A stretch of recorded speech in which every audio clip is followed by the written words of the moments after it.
अभी टैरेंटिनो ने बोल दिया तो वाह वाह बहुत बड़ी फिल्म है. If you look at it, it's technically the same thing, right?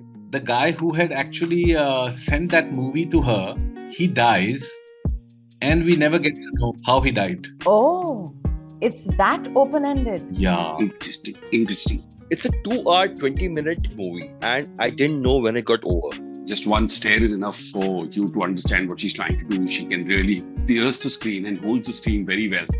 But you know what I found one-dimensional about the show? After season 2, 3, I got fatigued because दे रहा है नहीं दे रहा है हो रहा है नहीं हो रहा है इसको दे रहा है उसको दे रहा है उसको किसको I mean it just was in that sense for me it became a one-dimensional show. He's a gentle scammer.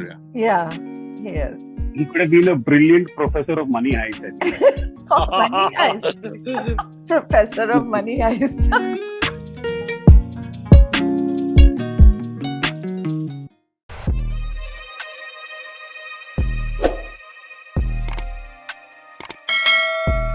You're listening to Dime a Dozen Films podcast.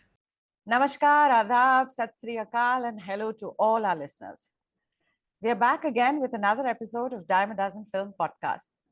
It's the place to be if you love cinema and all its trappings. Today's episode is going to be all about the first half of 2023 and what we as audiences thought of the content that was put out there for us to consume. We're going to talk about a few of our top favorites. Today is also very special as Ashuji and I are joined by two new guests, both of whom are lovers of cinema and lovers of music.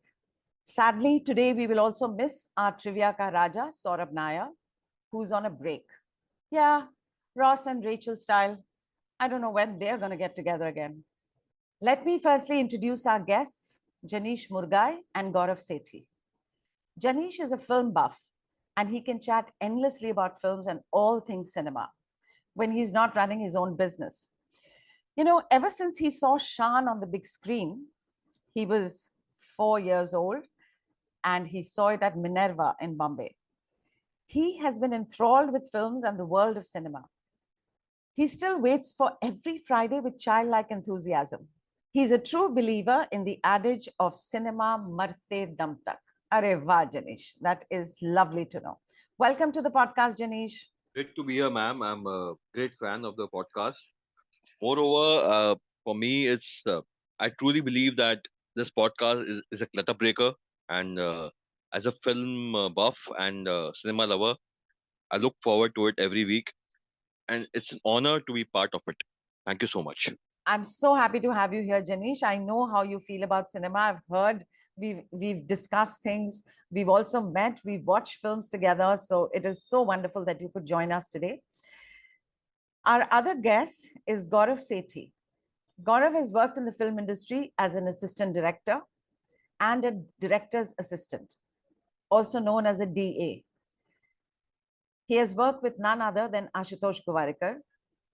His insights on films always surprise and delight me.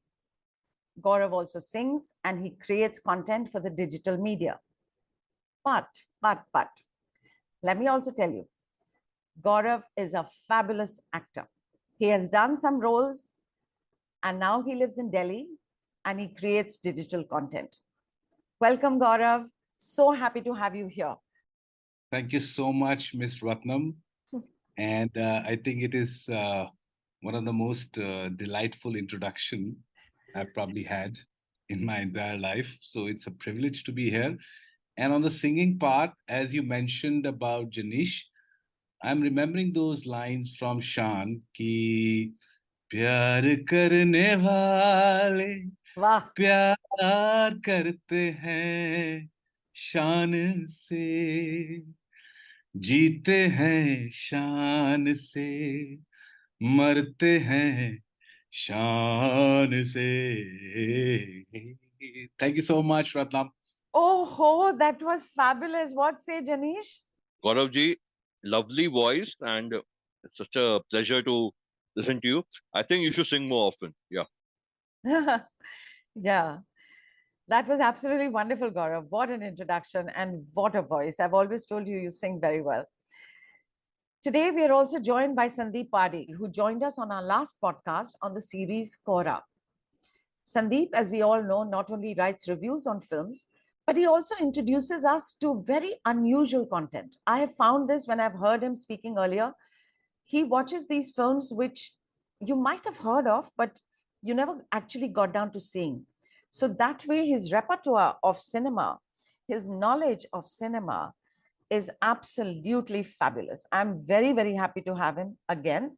Thank you so much, Sandeep, for finding the time, because he's a bit of a globetrotter. He travels a lot. But for him to have found time to come back on our podcast, I'm very, very grateful. Welcome to the podcast, Sandeep. Thank you, Nalini. Thanks for those kind words. And my love for your podcast is well documented by now. And I just absolutely love the organic conversations that the three of you have. So it's absolutely my pleasure to come in here and to meet Gaurav for the first time, and Janish bhai. Anyways, we have all interacted from the clubhouse days. So his introduction, that the introduction that you gave of him is not a surprise for me. And also thanks, Gaurav, for starting this podcast on a very interesting note through that awesome singing. Yeah, absolutely. Pleasure is all mine. The pleasure is all mine.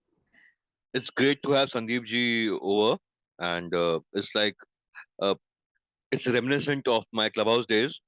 And Sandeep ji has been such a great knowledge giver for me, to be honest, and it's such a pleasure, to be honest.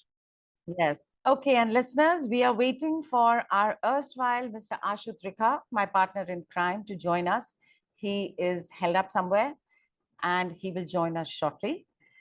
So without further ado, I would like to go first to Sandeep for his choice of what he liked to watch in 2023 till, let's make this the first 7 months of 2023, right, Sandeep? Instead of just the first 6 months, is the first 7 months. What is the content that you've watched and you've liked and you'd like to talk about? Yeah, sure. So just a disclaimer upfront that whatever show or film I'm going to talk about need not necessarily be my most favorite of the year. Thanks to you, Nalini ji, and Janish bhai, I've already lost out on two of my most favorite things in the year.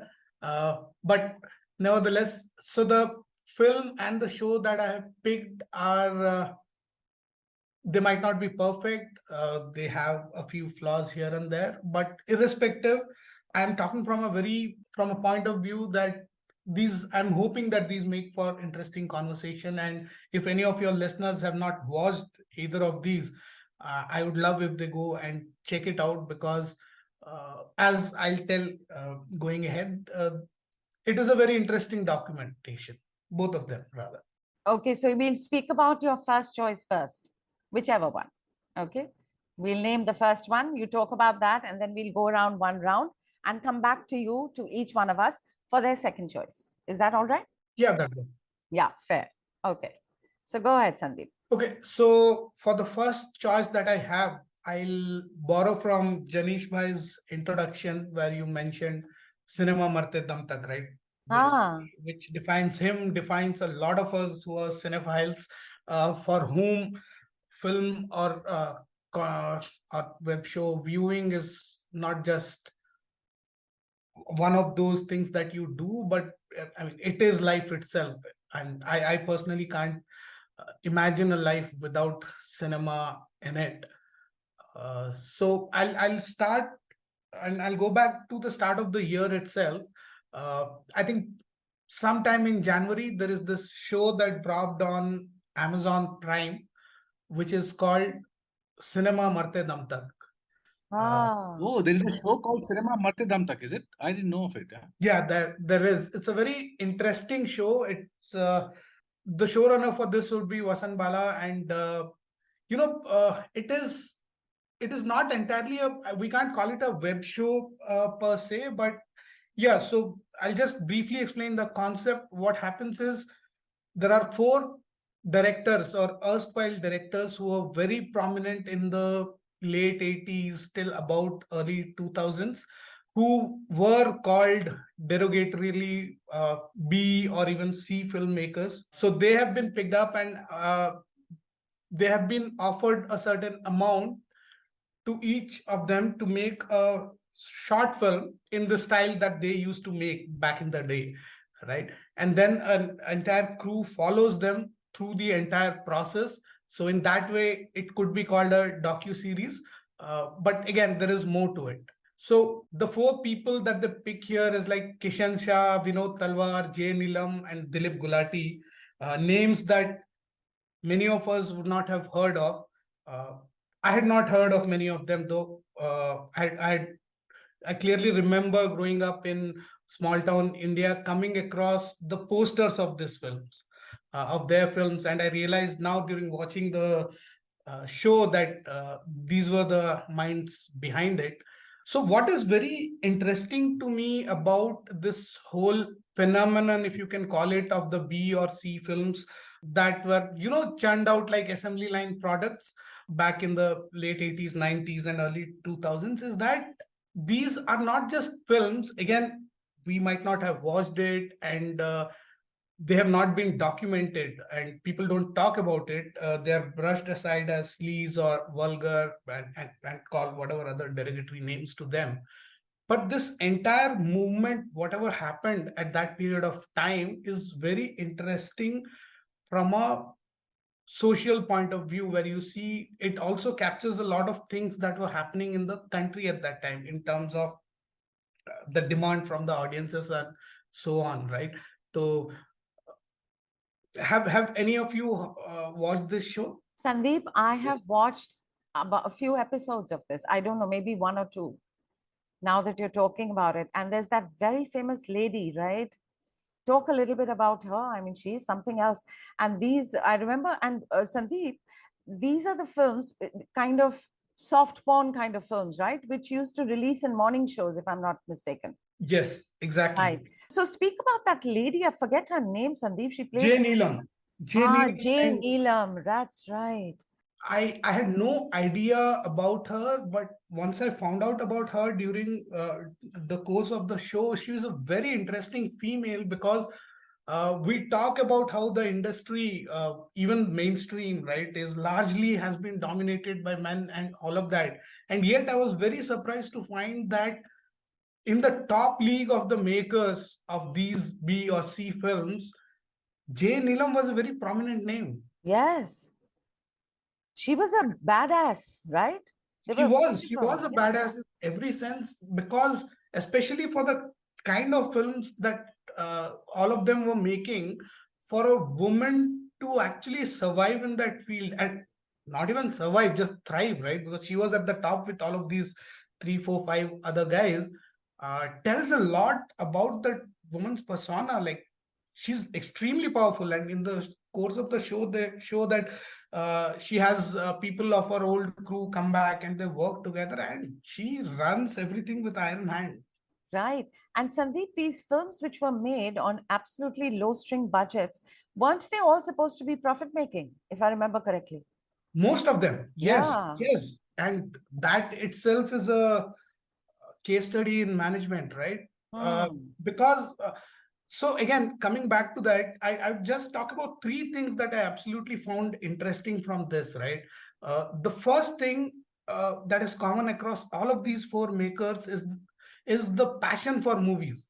And that is why it is aptly named Cinema Marte Dum Tak. And even though they have been out of work and not doing anything directly in cinema, you can see that passion in them.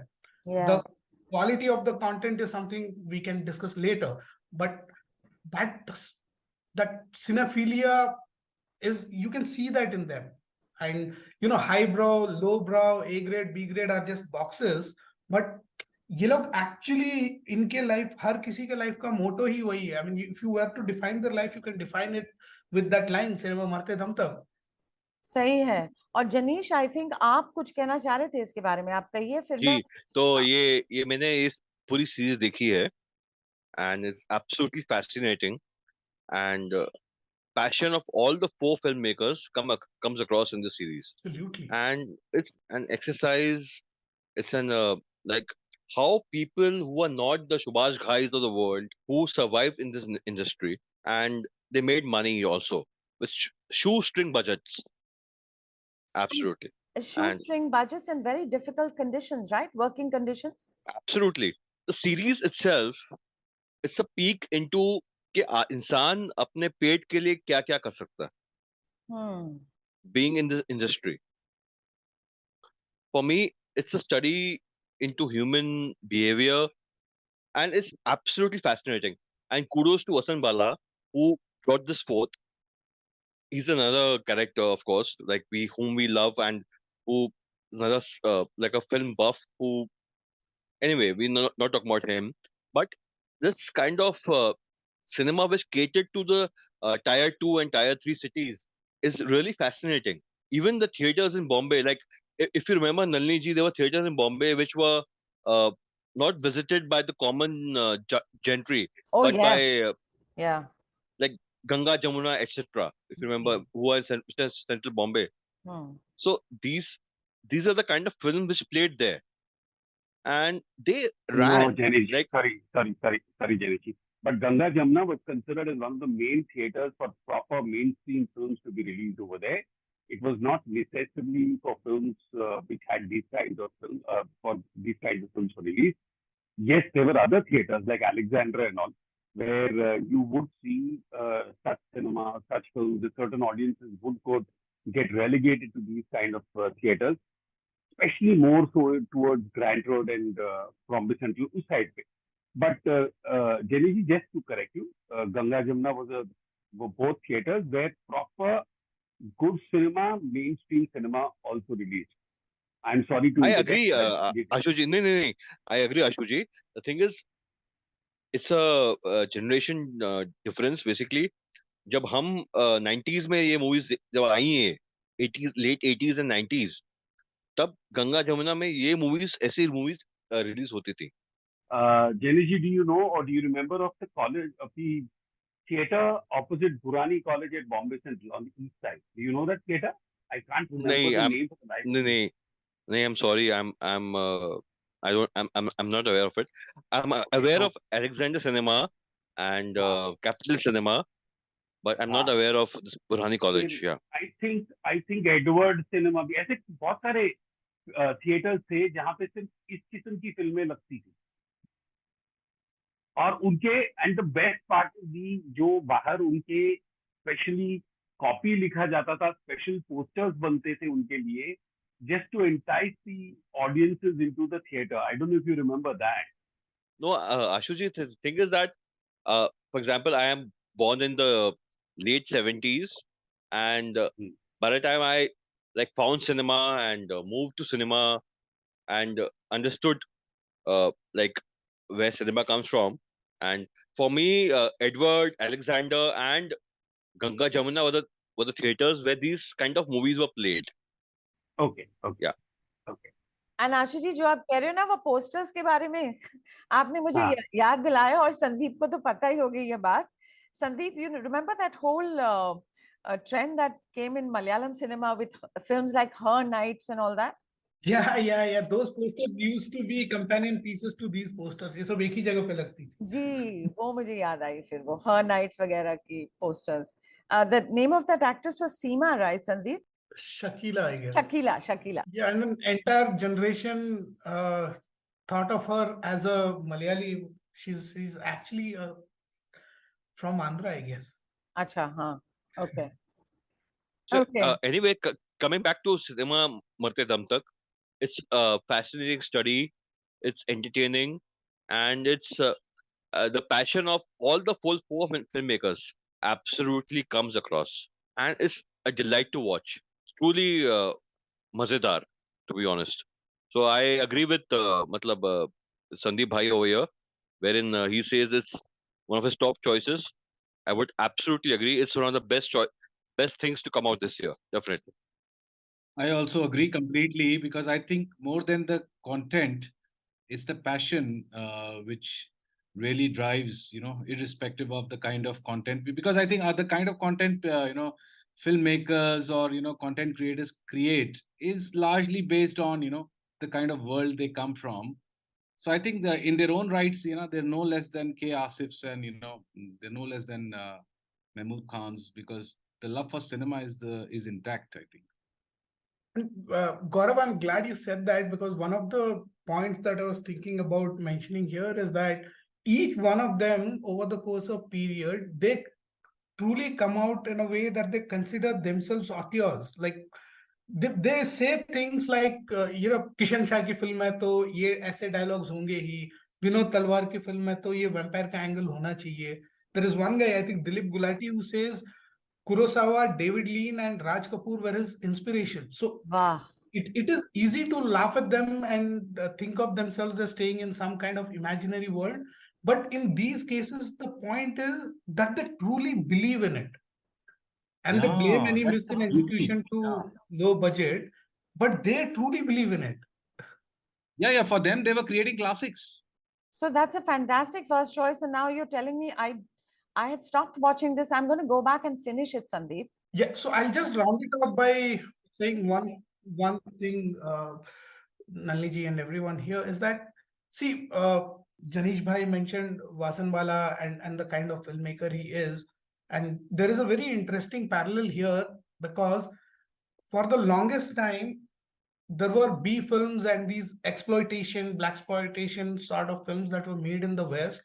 Nobody spoke about it. No critic of any repute wrote about these films, until there were few critics who came out towards the end of the 80s, 90s, who wrote about these films. And of course, later Tarantino spoke about it wherever he went, and he clearly cited his inspiration.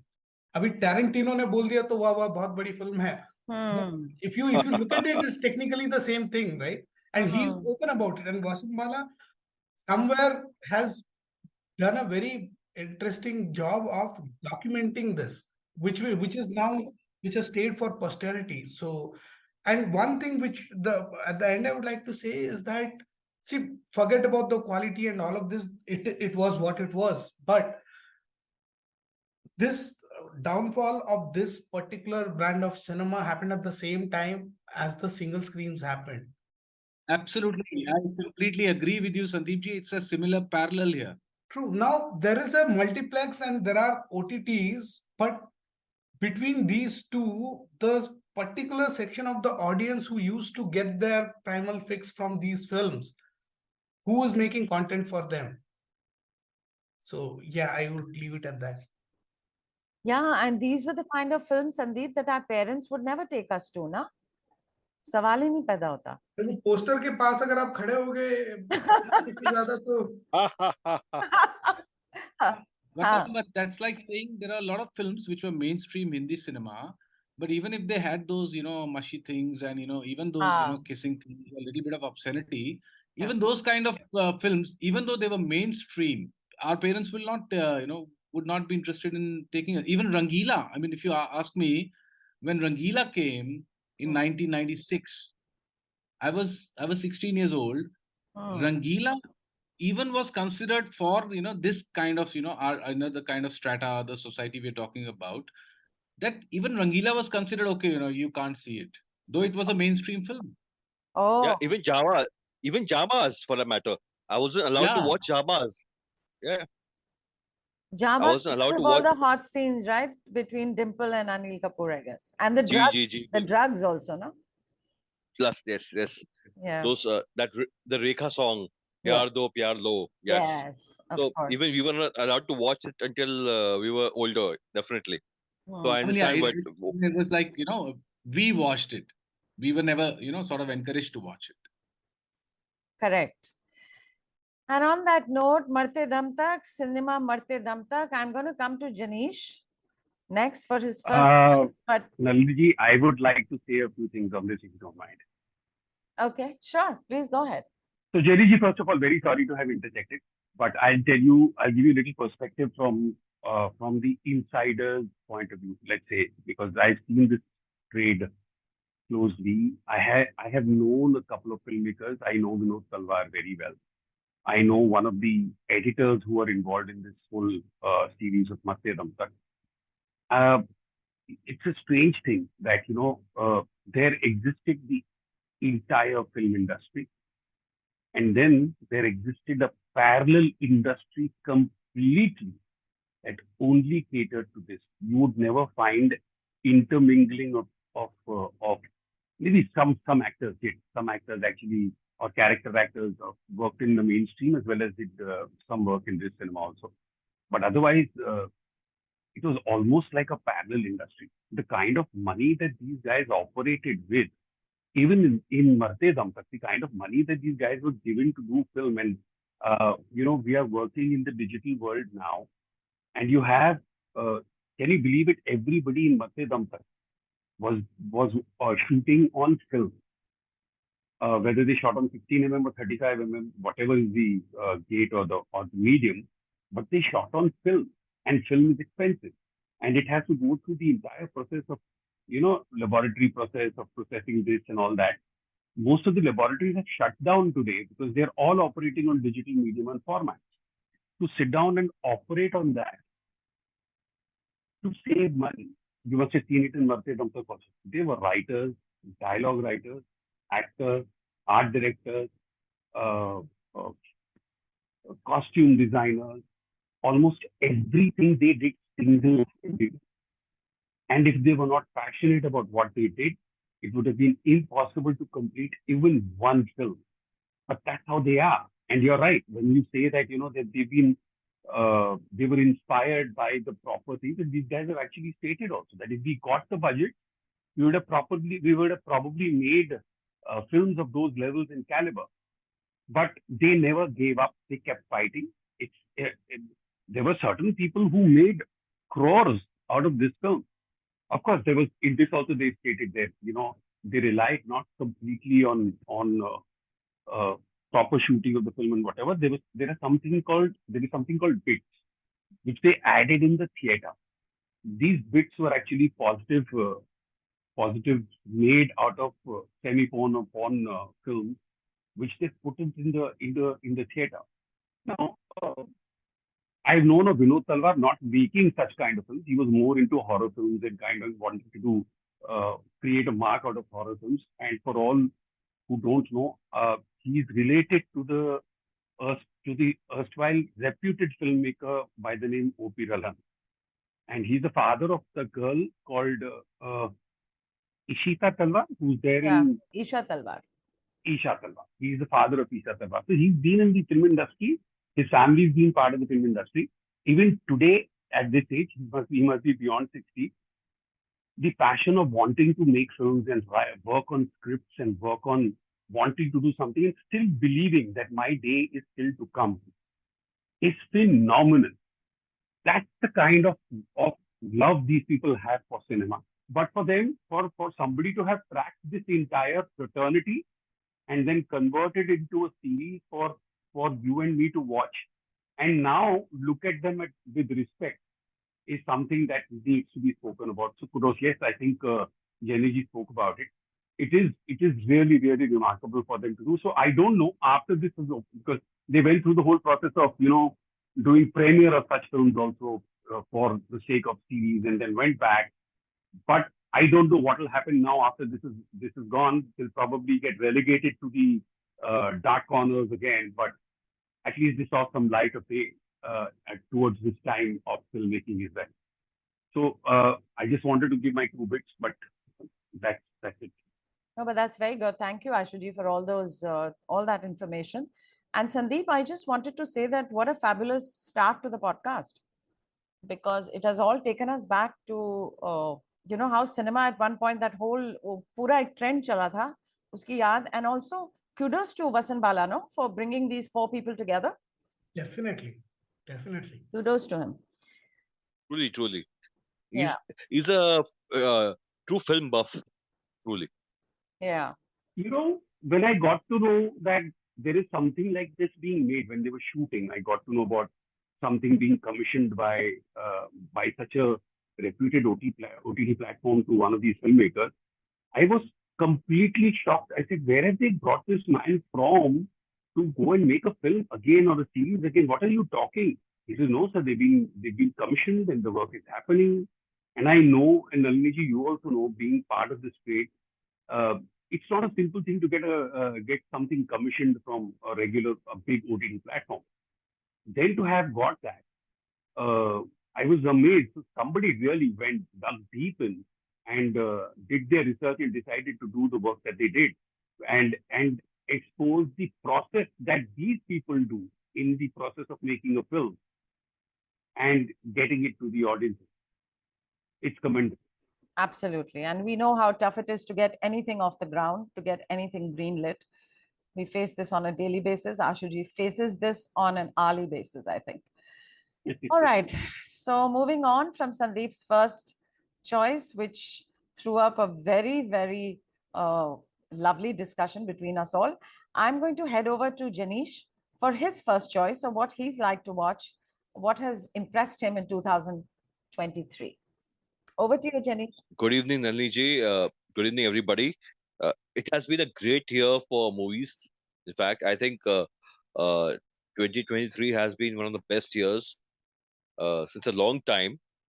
And to be honest, it was a tough choice, but an animated movie has come to my first choice, has become my first choice this year.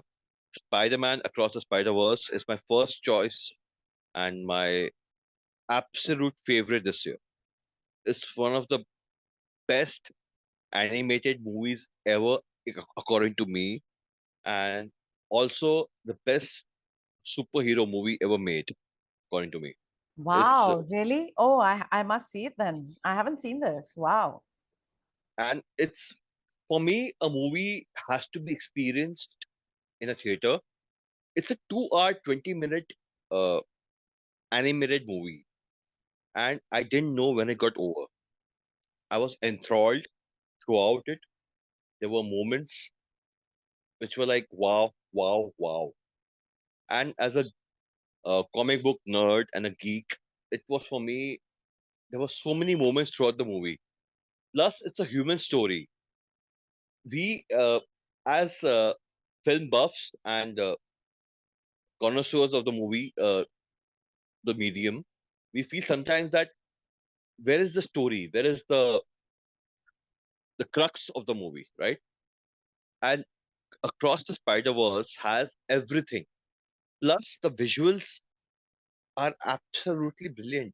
So the main leads in this movie are uh, Shemek Moore and Hailey Steinfeld, and they're absolutely brilliant. Like they are not regular voice actors, and you forget they are. Even Oscar Isaac is in the movie. He plays the antagonist in the movie, and he's absolutely brilliant in the movie, and it's absolute pleasure. So is this movie is groundbreaking in many ways. Uh, it has when we talk about animation, we talk about Pixar and Disney, all those things. But this has broken that barrier and uh, and totally taken it to next level, and is absolutely brilliant in many ways. So, Janish, I'm really sorry to say that I have missed this film. So, obviously, it's still not running, right? Or is it? No, it's not in theaters anymore. Right. Unfortunately, I watched it in IMAX, and I feel personally that that's the best way to experience this movie. Visually, it's absolute Nalini is absolutely visually stunning. The Wow. animation is groundbreaking. There are so many ways to experience. It's probably the best comic book movie ever made. Oh, wow. So, Yeah, tell me, Janish, is it streaming anywhere? not yet, not yet. It's not streaming anywhere yet. Uh, DreamWorks and Pixar, have been like we are the bosses of animation, right? Hmm. Hmm. And Sony comes in and breaks that box completely. Hmm. Sony has lent Spider-Man to Disney because they own it for some certain point of years. Spider-Man is a very important product for Marvel Hmm. because it's one of the most popular characters Marvel ever produced. They have sold when Marvel was in doldrums, they sold it to Sony, and Sony made this all the Spider-Man 1, 2, 3, and which had Tobey Maguire, and then the Amazing Spider-Man series, which had Andrew Garfield, right? Yeah. Post that, when they made these movies, which in the new MCU, the Marvel Cinematic Universe, they made these with the new actor. Tom Holland is the last actor who has played Spider-Man, and he's been really good, right? And Yeah, I it's been saw that. fantastic. Yeah. Yeah, and No Way Home has been touted as the best Spider-Man movie ever made. But Across the Spider-Verse is truly the best superhero movie ever made, and it's truly, truly magnificent. Visually, even the music, the background music is fantastic. The story, the, the emotionality of the characters, it really comes through.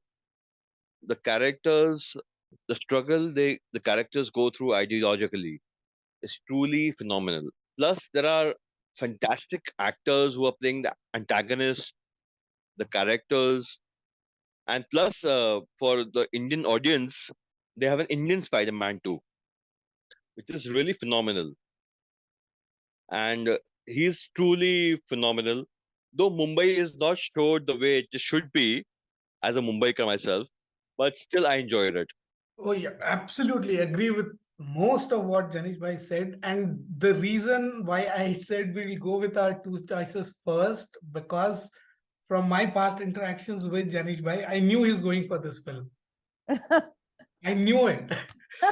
But yeah, regardless, I'm glad we can talk about it. And before I say anything about this film, this is something that somebody had mentioned. I'm really sorry, I can't recall the name of the person, but I cannot describe it any better than what he has described it. So what he says is Spider-Man Across the Spider-Verse is like falling in slow motion through the ceiling of an art museum. Oh my goodness. Wow. Okay, and that's what it is.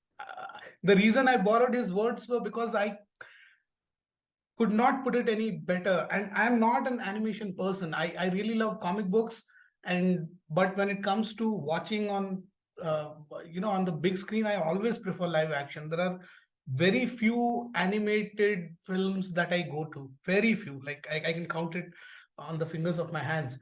But when I watched Spider-Man Into the Spider-Verse, the first one, I was just mind blown. That was very good. And this has just taken it to a different level. And if for people who have been reading comic books across the ages, right? I mean, they divide the comics book into ages, mostly in DC or in Marvel.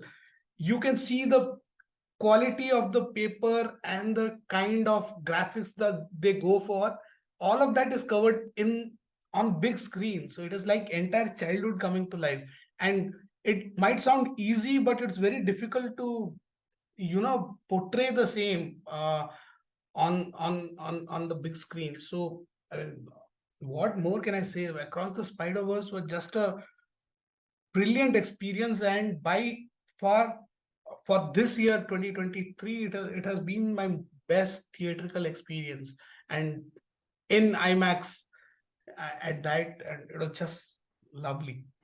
Brilliant. Exactly. So that's my point. Like, as a theatrical experience, it's absolutely mind blowing. For me, as a film goer, it's just so organic just to sit there. And it's 2 hour 20 minutes for an animated movie. It's unthinkable. Like, पहले किसने सोचा भी नहीं होगा. But the time just went by. And it's one wow moment after the other. Absolutely enthralling. And there are moments, and it's a human story at the end of the day, right? That's what connects us to these characters. And I simply love that the most of it. With the visuals, stunning visuals, absolutely stunning visuals, which will give me goosebumps. Plus, the human story, it just enthralls us and gives us these moments which are truly emotional, to be honest. Wow. You know, Yeah, Sandeep, आप बोल रहे थे कि you're also not a big fan of animation. Me neither, but I've grown up on comic books and I've loved every comic. Phantom ho, Mandrake ho, Archie's ho, Little Lotta, Dot ho, or Lulu ho. So we've grown up on all that. So I'm not a great animation film fan, but I'm now feeling so bad that I miss this in the theater. I'm going to miss that experience, which I don't think I'm going to have again, because the way that you people have spoken about it, it sounds like something like what Janish has said, that you've really missed something. No, And but you can watch it. You just need to wait out till next year. So before the third and closing part of the trilogy is out, the first two would be re-released. So there's still a chance. in theaters, they would In be theaters, released. yes. Oh, that's fantastic news. Oh, that's great. Oh, thanks for that. Yeah. So one more thing I would like to add.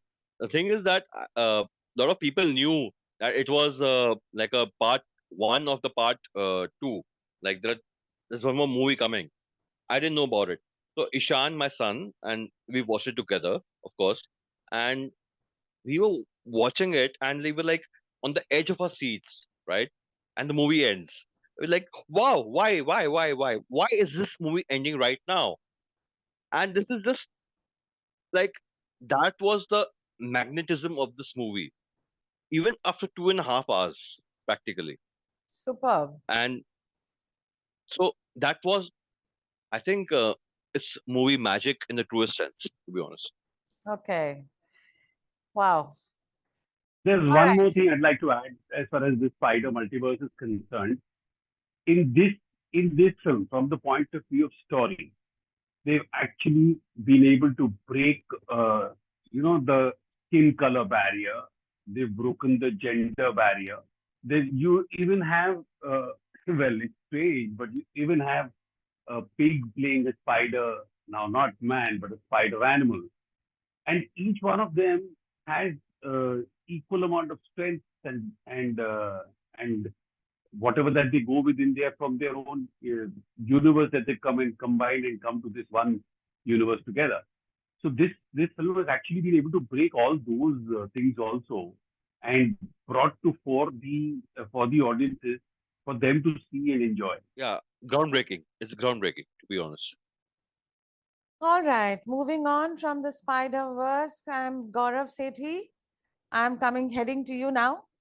What is your first choice? Yeah, Ratnam, thank you. And so if I have to think about my favorite, I mean, there are many favorites, but yeah, let me just say that the reason I like this specifically is because I was just all over again, I was starstruck and I was kind of blown away by the performance of this one single actor in this series. And the name of that actor is Vijay Sethupathi. Ah, And I saw Fuzzy, and from the moment, see, it's a run of the mill kind of a content. It's not something as an overall content. It's okay, it's fine, and there's nothing extraordinary about the whole piece. But the moment I saw this guy, this was the first time I got introduced to Vijay Sethupathi. I had not known about him before. And the moment he came on the screen, on that small screen, it's not the big screen. I'm watching it on just like, like a TV screen. And that guy just made me realize that how much one actor or one powerful performance, one star-like figure can make us fall in love with the content all over again. So Vijay Sethupathi, I just became such a big fan in Farzi.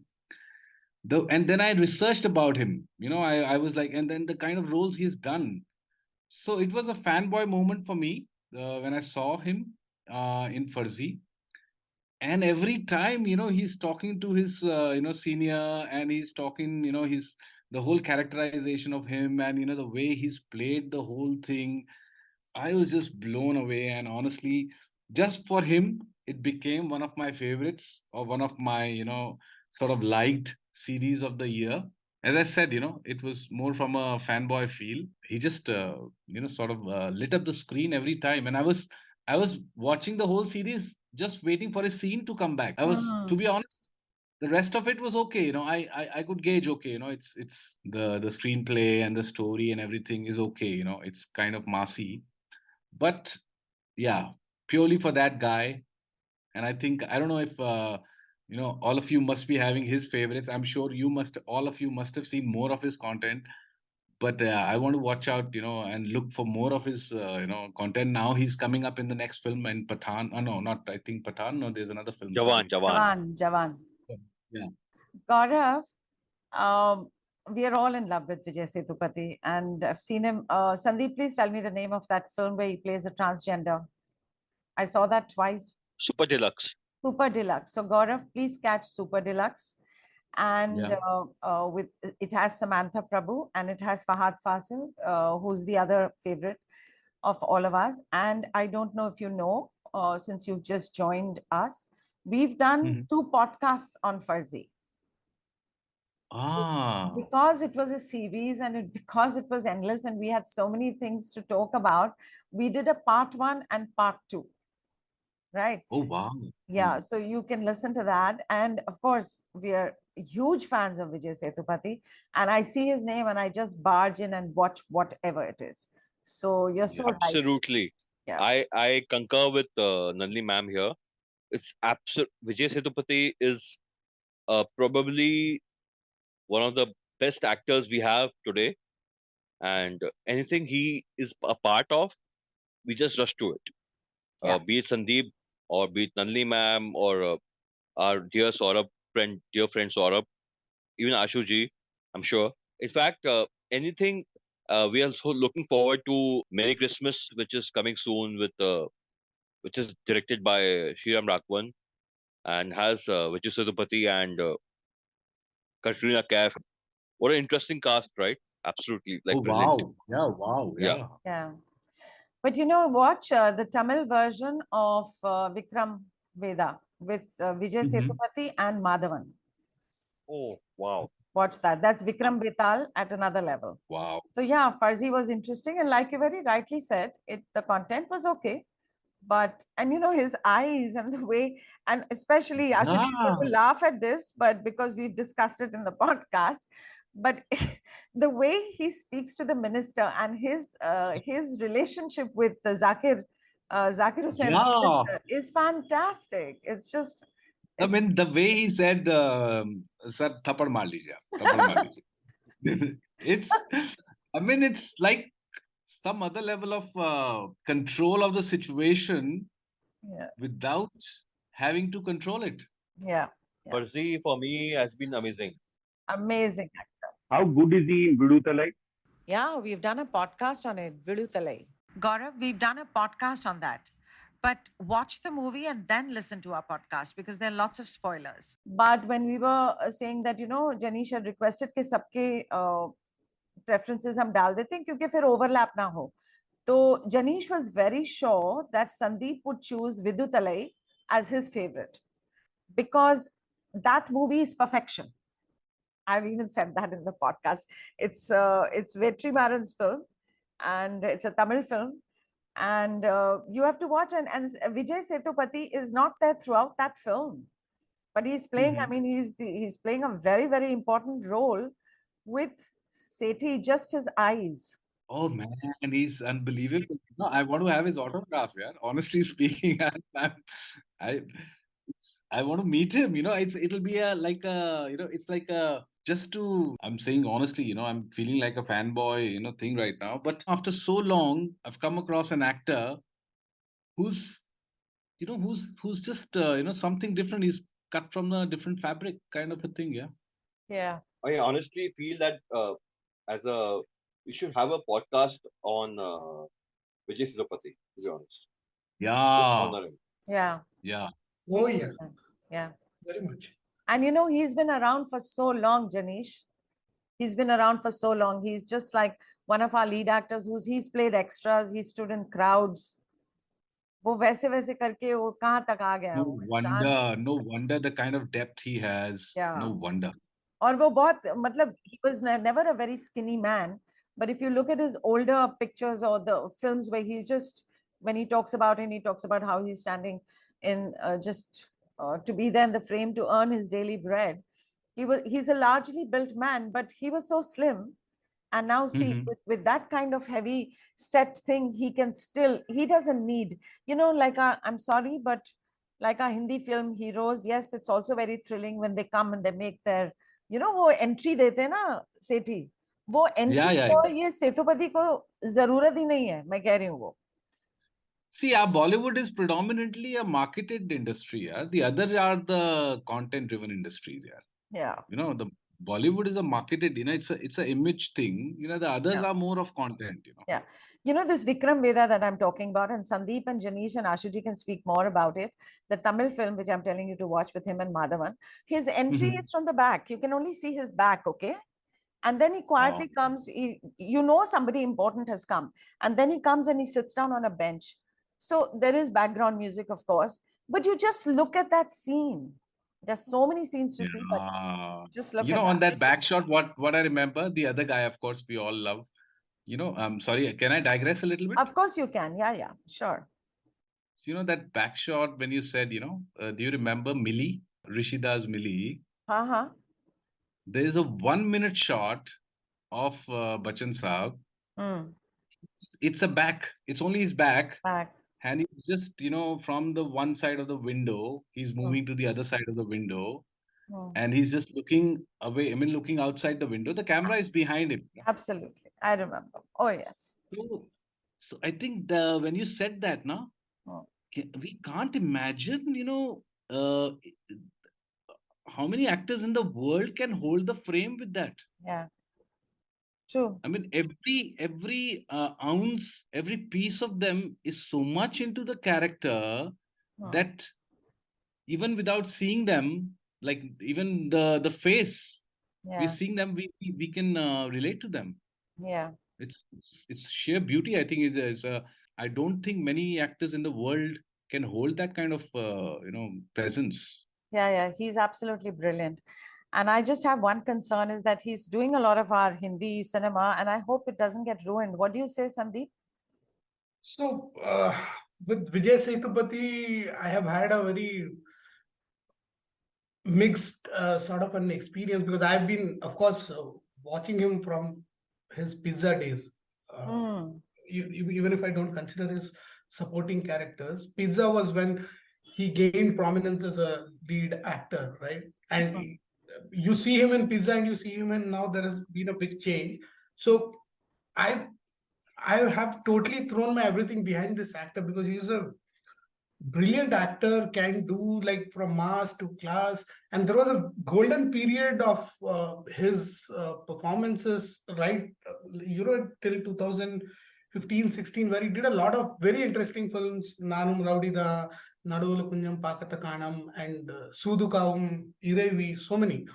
And after that, he went on a signing spree and he signed films left, right, and center. He also aspired for that mass hero image, you know, that is very prominent in Tamil Telugu cinema. Mm. After the success of Vikram Veda, Mm. none of them worked, barring probably Sedupati. I mean, that's the name of the film. Mm. So he has been signing a lot of the films, and I'm worried that the same thing might happen in Hindi, because even in Hindi, he has recently made a film, Mumbaikar, which is a remake Yeah. of a It's a Lokesh remake. Kanagraj I film, saw right? that. I saw that, Sandeep. Yeah. So he has this tendency to, you know, uh, sign a lot of films. So I'm a little worried about that, and I'm very happy for him that, you know, suddenly the Indian audience has woken up to this brilliant talent box that we have all loved for like a decade now. Yeah. आशु जी, आप कुछ बोलना चाहते हैं? So just to get your interest level high, there is a silent film coming out in well, I should say Hindi only because he's doing it here, which has Vijay Sethupathi along with Arvind Swamy. The film is called Gandhi Talks, and I think by the end of the year or the next year early it should come out. So if you're really keen on watching his eyes, his expressions, and his performance, so when you take away the most important tool of communication, that is language or dialogue, then you need to be even deeper an actor to then perform. And we've seen Kamal Hassan do that in a silent film. Now, after a long time, we're going to see a silent film again, which has Vijay Sethupathi and Arvind Swamy. So I think you guys will enjoy that as well. Oh, I'll Wow, that's a great. definitely. Yeah. Yeah. Yeah, and it has that wonderful Marathi actor as well. The name escapes me, but it has a combination of actors from Tamil cinema, Marathi cinema, and probably Hindi cinema as well. Yeah, the director is a Marathi film director. So hence that set of people or set of actors also become. And I believe me, like the other regional cinema, Marathi cinema also has some outstanding actors, some brilliant actors who you just stand in awe. They are really good. If we've digressed into Marathi cinema, I just wanted to tell Gaurav, Sethi, and Sandeep and Janish. Janish probably would have seen this because he really watches a lot of stuff. But if you haven't seen Dr. Kashinath Ghanekar, Marathi, aap please dekh Oh, lo. Ratnam. Haan. I Oh, think it's one of the last films I cried 4 times in the film. oh gosh, oh gosh. Yeah, What a brilliant movie that is. yeah. I saw that film in Delhi, in Noida. It only had one show in a week. Hmm. And when I went for it, there were only 4 people in the theater. Oh, And I was sitting, and throughout the film, I was, it was, I would say, it was nothing less than a spiritual experience yeah. watching that film. And I can't say much, honestly, I think Yeah, you I'm have to too, watch it. It's a true story. And yeah, I'm you too have to small watch it. to say anything about That's a that. beautiful movie. Yeah. Nalini ma'am, that's one of those movies which you have to experience. It truly touches your soul, as Gaurav said. Yeah. Sandeep, if you haven't seen it, please do. I have, and I Oh, loved it Sandeep को absolutely. तो क्या बोले, वो तो सबको. I have been following Marathi cinema, Yeah. especially of the past 10 years, and some very interesting films have come out. Yeah, really. So, Gaurav, do you want to say anything more about Farzi? Are there some other bits about Farzi which impressed you? Because you've spoken about Setupati. And is there anything about that show else that you would like to touch upon before we move to Ashuji for his choice?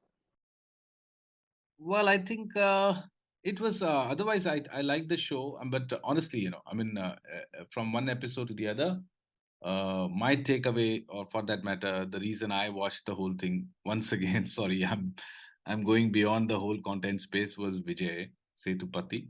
Okay. So yeah, otherwise it was No, but it was Bhuvan Arora has to be mentioned, right? When you talk about Farzi, Yes. he's Yes. absolutely brilliant in that who series. sorry. Bhuvan Arora, who plays Shahid Kapoor's friend in the show. Oh yeah. Of course. I see as a composite thing, it had all the bearings, for a nice viewing, and everybody contributed equally well.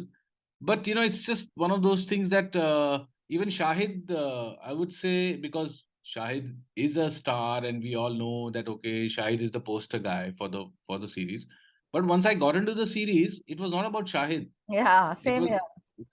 Yeah, it was. आप हमारा podcast सुनिए. I mean, sorry for मैं him. बीच में आ रही हूँ. आप फर्जी पे हमारा पॉडकास्ट सुनिए, दोनों पार्ट्स, हाँ. Part 1 part 2. True. But उसके बाद That दोबारा podcast is बात brilliant. करेंगे. हाँ. Absolutely brilliant अब podcast. देखिए, मैं नहीं बोल रही, जनीश बोल रहा है, तो सुन लीजिए. Yeah, I've also heard it. I can vouch for it. It was very good. Rashi Khanna was again brilliant in that Yeah. series, right? Yeah. But Nalini, about Fergie, can I just say one thing? Of course. Is as I like doing these what ifs. I mean, subconsciously it keeps going on in my head. I kept wondering through while watching Fergie that Amol Palekar of Golmaal and Choti Si Baat Days would have made for a wonderful scamster in a less violent version of her. Absolutely. Wow, what a that's amazing, yeah. छोटी सी बात और गोलमाल, सही कह रहे दोनों हो. में scam ही कर रहा है वो एक तरह बिल्कुल का. वो स्कैम ही कर रहा है. He's a gentle scammer. Yeah, he is. He could have been a brilliant professor of money heist, I think. Oh, money heist. Very, very, very great observation, Ashubhai. Professor of money heist. Wow. It's just that now I'm imagining him as a professor of Money Heist, delivering the dialogues the way he delivered the dialogues in Golmaal, as sir, ye to iske liye, that kind of feel he gives. Would be a different world, yeah. Yeah. he brings vulnerability to another level only altogether. With his Yeah. hesitancy in terms of his speech and dialogue and whatever, Yeah. that middle class man who you can find on the street. Amol Palekar ji is an entire antithesis to the mainstream Hindi cinema actor or star. And still, he could make us fall in love with him. True. पता है आप लोगों को वो scene याद होगा, रजनीगंधा का है शायद, तो वो एक पर्पल कलर की साड़ी पहन के आती है, बस सज धज के आती है, लोग रोड पे जा रहे, and in that movie is always talking about his job, right, about his promotion, ये वो, तो वो सड़क पे जा रहे हैं और वो चपड़ चपड़ चपड़ चपड़ बात करता जा रहा है अबाउट हिज प्रमोशन, कैसे नहीं मिलेगा, पॉलिटिक्स चल रही है ऑफिस में, so she just asks him, मैं कैसी लग रही हूँ, मेरी साड़ी कैसी, सो ही barely looks at her and he says, हाँ अच्छी है, बैंगनी. Bangani color, and he continues with his monologue about his office. Oh gosh, Amol Palekar. Wow. Okay. Yeah. So moving on to Ashuji for your first top choice of 2023. What would you like to talk about? So in terms of my film, the one that I think I was actually looking at the opportunity of speaking of another film, but suddenly this one film came back to me in my mind. And since I'm also a comic geek like Nalini ji and like Sandeep said, I've grown up reading comics and all kinds of comics, and I would really go and sort of wait for the next one to come so that I can exchange notes with others. I used to watch a lot of comics, animated films, but I've sort of I'm not watching them as much as I would because I don't know whether I enjoy it or not. I don't know what it is, but I probably must have grown out of it. Recently, I saw a film called The Magician's Elephant, and I was completely taken aback. It made me realize why I fell in love with films and why I wanted to do nothing else but films. It's so simple. The story is simple, but it also tells you something very, very important. What it tells you is have faith, take a leap of faith, and things will fall into place. Believe, and you will see things, magic happen. The film is a story of a boy who's wanting to find his sister. And somebody says that if you can get this elephant, you will be able to, the elephant will take you to the sister. And for that, he performs some impossible tasks. But he does it because he believes that the elephant will lead him to his sister. A simple story, which is passionate, and his desire of wanting to meet his sister is so brilliantly shown in the film. Comic books or animation films tends to push your imagination also a little beyond. So you tend to believe and accept whatever you see. But after having gone beyond the story, so I'll go to the other layer of this animated film, and that is the process of storytelling. Not only is it a simple story, but it is a brilliantly told story. The technique that is used to tell the story is outstanding. The effort that goes into making an animated film, one has to toil through it. It's brilliant. It reaches out to you. You know the characters are not real, but their emotion reaches out to you. The production values are brilliant. The background music is superb. And you will get engaged with this film right through the whole thing. You will not feel bored at all. I've seen some very complicated films being told to us in today's times with great technique and lots of great performances and all. But the simplicity of this film will also appeal to you. So I think as a overall cinema experience where you want to watch film, you want to watch it for the story, you want to watch it for the technique, you want to watch it for all other stuff that you want to, The Magician's Elephant will appeal to you. Ashuji, where is it streaming? On which platform? You had mentioned this sometime back as well. So I'll just check, but I think The Magician's Elephant is available to be seen on Netflix. Okay. So Sandeep, have you seen it? Gaurav, Janish, any? No, we haven't seen it, but I have just added to my watch list. I'm definitely going to watch it. Yeah, I'm looking forward to it. Yeah, same here. It's a simple film, but it will reach out to you. It will connect with your heart. And the story of this boy will definitely appeal to you. And that's what filmmaking is all about. It's got to enchant the audience into it. And that's what this does.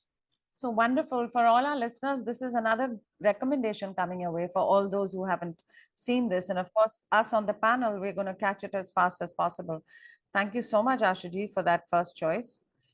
Sandeep, do you want to say anything? Gaurav, add anything to what Ashuji has said about animated cinema or anything? I think as Ashuji very beautifully put it, the simplicity and if at all I take the privilege of adding another adjective to it, is what somewhere, when you were explaining the whole experience, Ashuji, I just felt for a moment that I think the reason all of us fell in love with cinema was because we had that little innocence in us. And this kind of cinema, what you're talking about, Ashuji, doesn't stream from any kind of, so to say, cinematic grammar, language, structure, storytelling techniques. It's pure human emotion, innocence of a child who believes in miracles. Wow. Absolutely well said. Absolutely right. And I also believe another thing, that filmmaking is an exercise of telling a story in the best form that you can. Technique is only a tool to tell the story. So you have to have the story firsthand. And then the technique only sort of is a cherry on the top. Yeah, like Wow. like a classical example, we have in our Indian cinema is Mr. Shekhar Kapoor. I think he made Masoom Yeah. without ever being on the set. Yeah. And till date, I mean, I'm sure all of us, here, it is one of the most heart-wrenching cinematic experience. It is. It is. It still is. And fresh. It's so fresh. It's fresh. It's Absolutely, timeless. absolutely. It's ageless. It's 50 years from now, I would still probably weep on that moment, or have a moist eye. That's the kind of purity or the innocence of cinema I think that movie had. Yeah. Sandeep? Yeah, yes. For me, it has always been story over telling. Absolutely. Me too. So yeah, the Asuji's description has really got me Yeah. excited to watch it. Oh, yeah. Yeah. Yeah. The best stories in the world are those where the protagonist is an underdog. Yeah, true. Wow. Yeah, true, absolutely true. I think somewhere because I think somewhere all of us are. Yeah. Yeah. Absolutely. I concur. It is superb because what happens is uh, this is what connects us and gets us together as film watchers also, because this is the power of cinema. It can sort of bring people from various diverse backgrounds, cultures, countries, languages together, and that is why they say that cinema has a universal language. Yeah. So true, Ashuji. So true. But सही में आशु जी ऐसा लगता है मुझे कई बार कि वैसे तो जितने भी ये सिनेमा वाले हम लोग होते हैं ना पागल ही होते हैं हम लोग क्योंकि रियल वर्ल्ड में ना कई बार एग्जिस्ट करना मुश्किल हो जाता है सिनेमा वालों को. Absolutely right. No, It's, honestly, there are moments in movies like I start and I start crying. मेरा भाई मेरे बाजू में बैठा है. Why are you crying? So it's different for each individual too, right? For most people, it's just pure entertainment. There's nothing more or less they expect from it. But, like all of us are sitting here so passionately, and I am sure, as you said, Ratnam, while we are talking about cinema right now, all of us are getting emotional. So honestly, cinema is like a foster mother. Oh, wow. Oh my God. Yes. For me, it has been since I was 3 years old. And I'm sure for everyone here. No, for me, cinema is therapy, to be honest. I just get lost in that world. And for me, it's sometimes it's entertainment, sometimes it's emotional, sometimes it's enthralling. But overall, it's just an escape. And for me, it's therapy. It just helps me deal with the real world stuff. Yeah. Okay. So Nalini ji, over to you. Which is your first film that you would like to unleash on us as your favorite? Yeah, I'm going to unleash something, but like all of you were saying, and Ashuji very beautifully described his choice. For me, cinema is, yes, of course, entertainment, but if an emotional chord is not touched, then it really doesn't leave a mark on me. So the film that I'm going to go to, I'm sure all of you have seen it. And if you haven't, and if any of the listeners haven't seen it, this would be a very, very highly recommended film.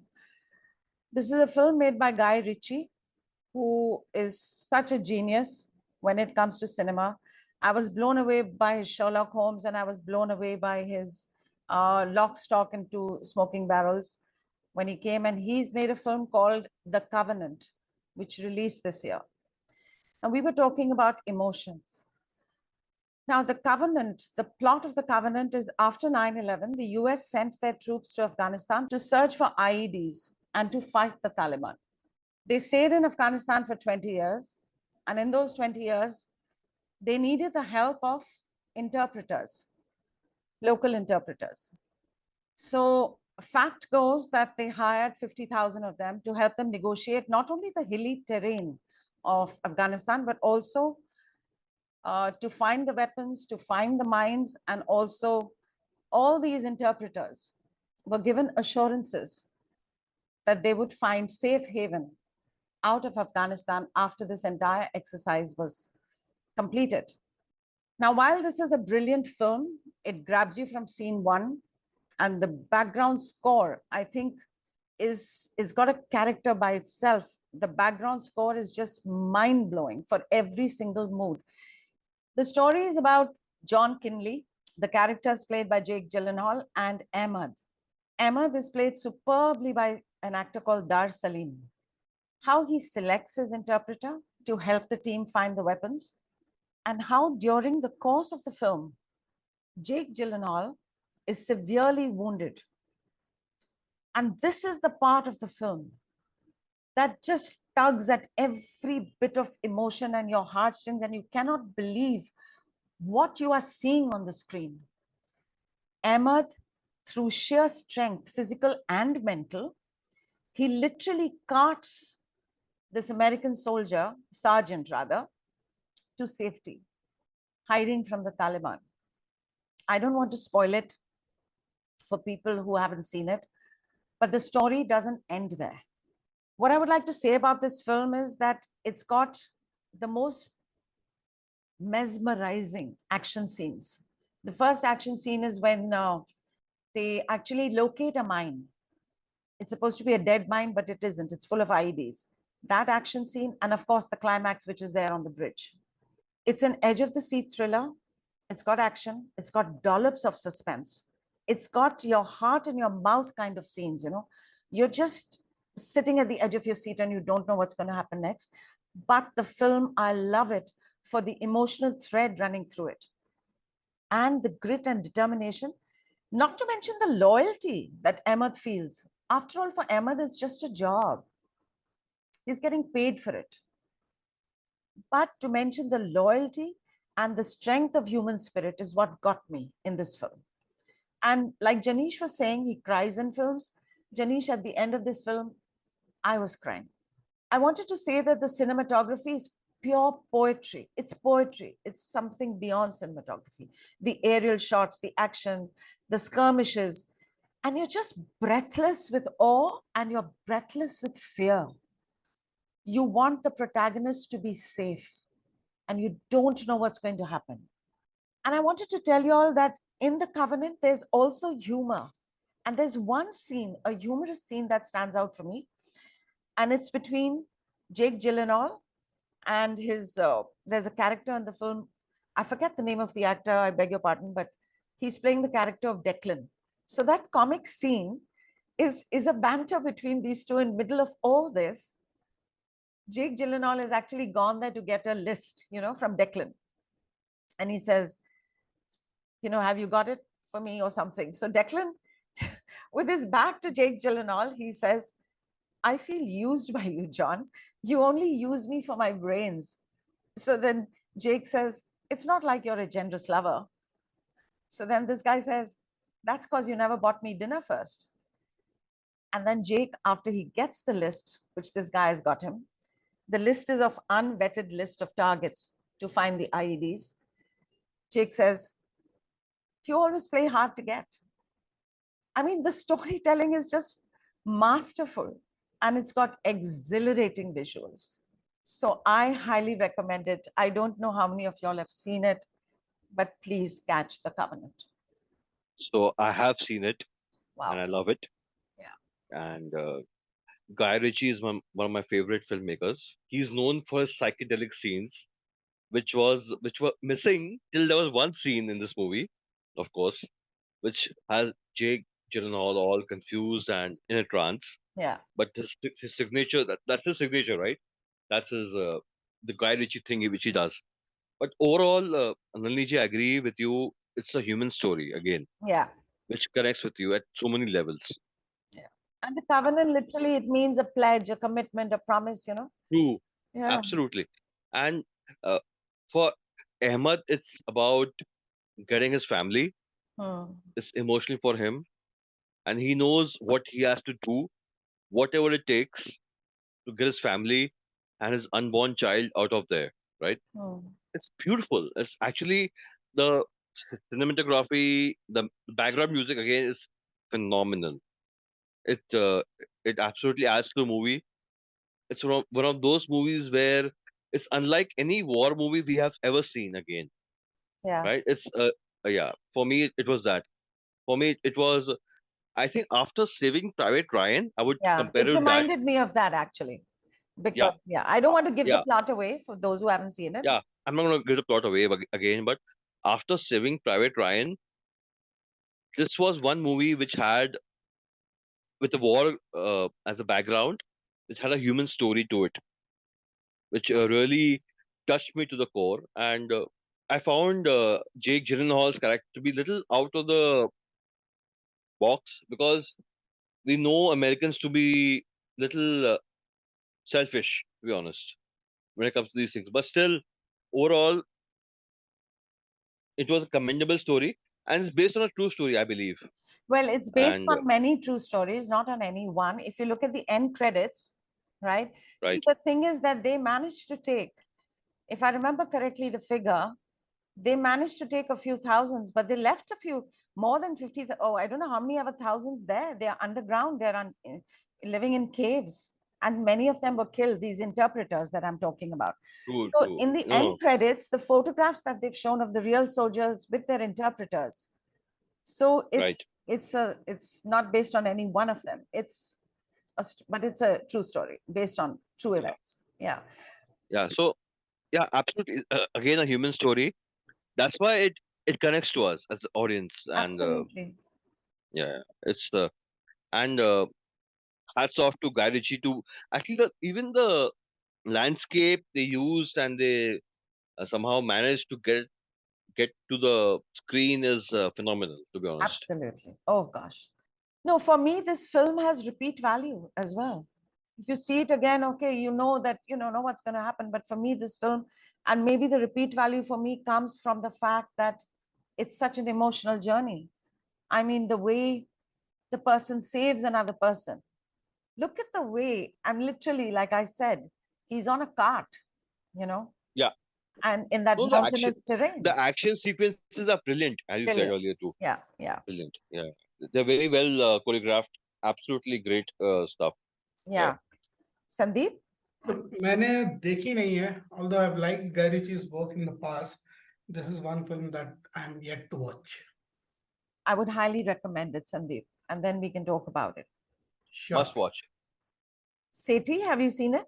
No, I haven't seen. When you started telling about the film, there was some other film which was coming to my head. I think it was to do with this guy. I think that was some Ben Affleck movie also, which was based. No, there was some movie, but yeah, I've not seen this one.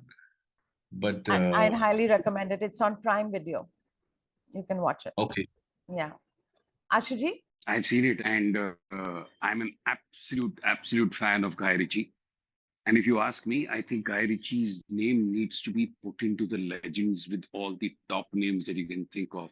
Absolute genius. Yeah. in the league of Steven Spielberg's and all, because he's got his own way of telling a film story, and he's so stylized.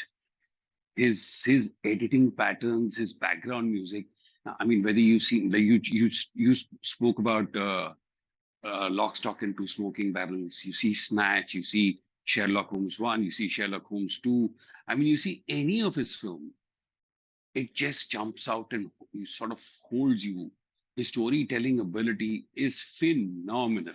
He's a great filmmaker, great storyteller, and above all, he's completely commercial and unpretentious also, at that. You just love seeing his films. It's a joyride. Yeah, a few weeks ago, we were all chatting on WhatsApp. That is our earlier podcast partner in crime. And Ashuji, I think at that point, had seen Covenant and had messaged us on the group to watch it. And I don't know if I watched it immediately, or maybe I watched it immediately or the next day. But it just stays with you, that film. It's and I'm going to watch it again because I want that experience. I want that human experience. I want to feel what Emma is feeling. That I remember that scene where his energy is just, I mean, there are two scenes. One is when they're overpowered and both of them are sitting. Jake Gyllenhaal's character is sitting little ahead of him, and they know that, they're going to probably die. And Jake, being a soldier, a sergeant at that, he's wanting to cry because he's feeling so helpless, but no, he's just hissing with his mouth. If you see his teeth, I can't forget that scene. He's hissing with his teeth, and this guy is sitting behind him, a few steps behind him, and he wants to actually comfort him, but he can't. And that's all shown from the eyes. And this guy is just sitting there and hissing away.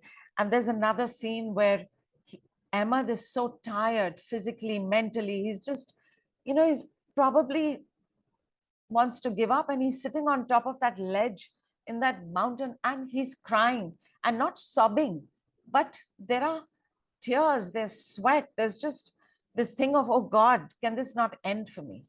This movie is a survival story, Yeah. a war story, it's a human story, it's a story about a bond, a story about friendship, and it's a story about a family. It's so many things all together, right? And both That's why it's families, no, Janish, both the American family and the bilkul, Ahmed's family. absolutely, Yeah. absolutely. There are two families involved here, Yeah. technically. Jake's family, Sergeant's family, and Ahmed's family, right? And so for them, it's like for him, he wants to get out of there, but it's like he has compulsions he has to go through as a, and that struggle comes through. You can see it's the acting which is brilliant again. It's commendable. It's like the perfect casting. I haven't seen this actor before in my so many movies. I would love to revisit him, like check what he's done more. Dar Salim does a very popular American show. I haven't seen it, but it's a comedy show. Can you imagine? Okay. Yeah. So the comedians make the best serious actors, as Absolutely. you know. We've spoken about it in another podcast that if you're a comedian, you're a complete actor, really. Yes. Yeah. Comedy is the most difficult job. Most tough. Yeah, the toughest job. So that is my first choice. And Sandeep and Sethi, y'all have both not seen it. So we would recommend, I would recommend it to you and also to our Absolutely. listeners. Yeah. Absolutely. After I catch the elephant. Yeah, the magician's elephant. All right. So we have two recommendations. Sandeep, over to you for your second choice. Yeah, and I think we didn't plan for it, but it became the norm that Janish bhai gave the cue for both of my choices. For the first one, he mentioned Cinema Marte Dam Tak, and for the second one, he, as part of whatever he just said, he mentioned comedy actors in serious roles. So that works as a perfect cue for the film that I'm going to talk about now. The film is Mari Selvaraj's Ma Mannan. Okay. Which means the emperor. I'm not sure if all of you have watched it here. It's a very interesting film. I was actually going to go with Vidudalai as my choice, which still remains my most favorite Tamil film of the year till now. But two reasons I'm going with Mamannan. One is it makes for a little interesting comparison with the previous classic. And the second being, you people have done a wonderful podcast on Vidudalai. So pretty much everything is covered there. Right. Right. So the most interesting part of Mamannan is the casting of the lead, right, which is Vadivel. I started watching it, like I told you, and it was such a joy to see Vadivel in a serious role. I only know him as a comedian. Exactly, and he has not done a serious role. Yeah. And I have always thought that comedy actors, given a chance with serious roles, can like do wonders, because comedy is much more difficult to pull off, and Vadivel has been doing it all his life, and he's become the topmost comedy actor in Tamil Nadu, and people love him. I have at least grown up watching his films, loved him doing all of those bits, and to suddenly see him in this role. And right from the moment the poster was announced, I was looking forward to this, because just him sitting there, with in that posture with a slightly serious or a contemplating look. I mean, it was very powerful. Something about that image itself was very powerful, because Vadivel has not been seen like that on screen. Yeah. And the other interesting bit was also, or the primary, one of the main reasons for watching the film is Mari Selvaraj himself, whose previous works, Pariyerum Perumal or Karnan, that came out pretty recently, last year, but was it the year before that? Right, and there's a very interesting voice. He comes from a specific background and he holds on to it. He talks for the oppressed. He talks about the oppressed. In taking after Pa Ranjit, who had started this a little earlier than him, who's also his mentor in a way. So I was very much excited to watch this film, and during the release and other things, or some audio functions, Mari Selvaraj did mention that he made this film out of his anger at Devar Magan, which is the Kamal Hassan and Shivaji Ganeshan film. And for anyone who has not seen that, would probably know of the Hindi remake, which is Virasat, starring Amresh Puri and Anil Kapoor, which, if you ask me, missed the point. But nevertheless, this is about Deva Magan, which is treated as a classic, which is a film that I absolutely loved when it came out, which is a film that got together Shivaji Ganeshan and Kamal Hassan, the two superstars, together, and it was fun. And Vadivel had a small role to play in it, or a minor supporting character, where he works for the Devars family, which is Shivaji Ganeshan's and Kamal Hassan's family, and he goes through certain things.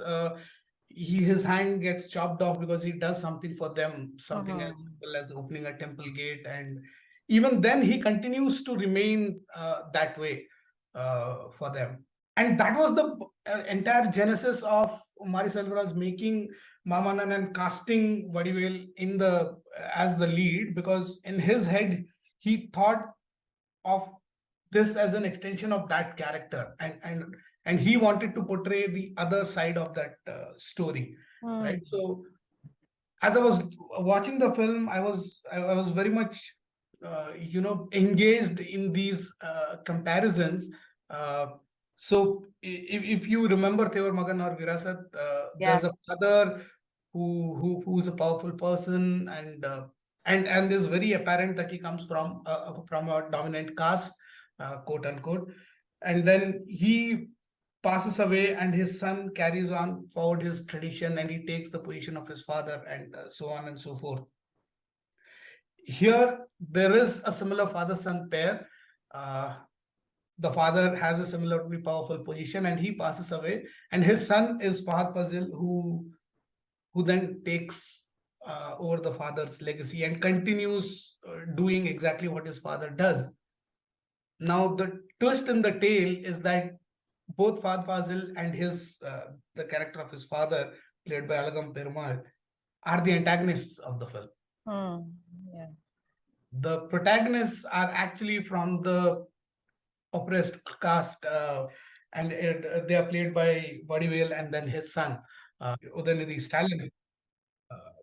So that is some really interesting uh, juxtaposition to see there, and the entire film.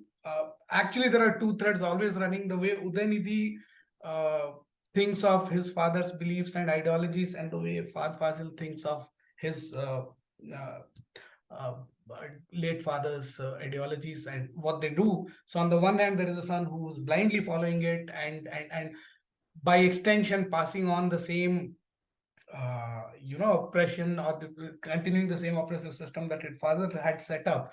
On the other hand, there is this son who's looking at his father and wants his father to change, wants his father to raise his voice against the oppression that has happened, or the way they are treated, and so on and so forth. So that made for some really interesting viewing for me. Kirti Suresh also has an interesting character here. She plays a communist and a student lead, or rather a leader of a sort. And it's all fun. There are a lot of issues with the film, but looking at it as a companion piece made for some interesting viewing. Yeah. I must finish it. I haven't finished it. I told you the Greyhound scene, I stopped, and then I'll go back to that. Yeah, and Mari Selvaraj is known for showing animals in his films, and animals are always symbolic of something. He wants to tell a bigger story through the use of animals, which he has done in his previous films as well. And he does that here too. So, yeah. And this is streaming on Netflix, am I right? On Netflix, yes. On Netflix. So for those of our listeners who haven't seen this is a recommendation from Sandeep. Janish, have you had a chance to watch this? Oh, I haven't watched this, but I would. It's on my watch list, and I will Okay. definitely visit. I watched Tivar Magan and Yeah, Virasat, Virasat. both. Yeah. Yes, of course. Yeah. And Manaman is on my watch list. Definitely. I'm gonna watch Yeah. it. Yeah. Mine too. Sethi, so that's another recommendation for you. It's on Yes, Netflix. absolutely. A lot to catch on. Yeah. Yeah. Ashuji? For me as well. Yeah. But whilst we were talking about, people who played comic characters so brilliantly and have portrayed them so nicely, there's one other series that I would like to recommend. Sorry to digress in this. That's called The Spy. I've seen that. Borat, no? Yeah, Yeah. correct. Excellent. Excellent, Ashuji.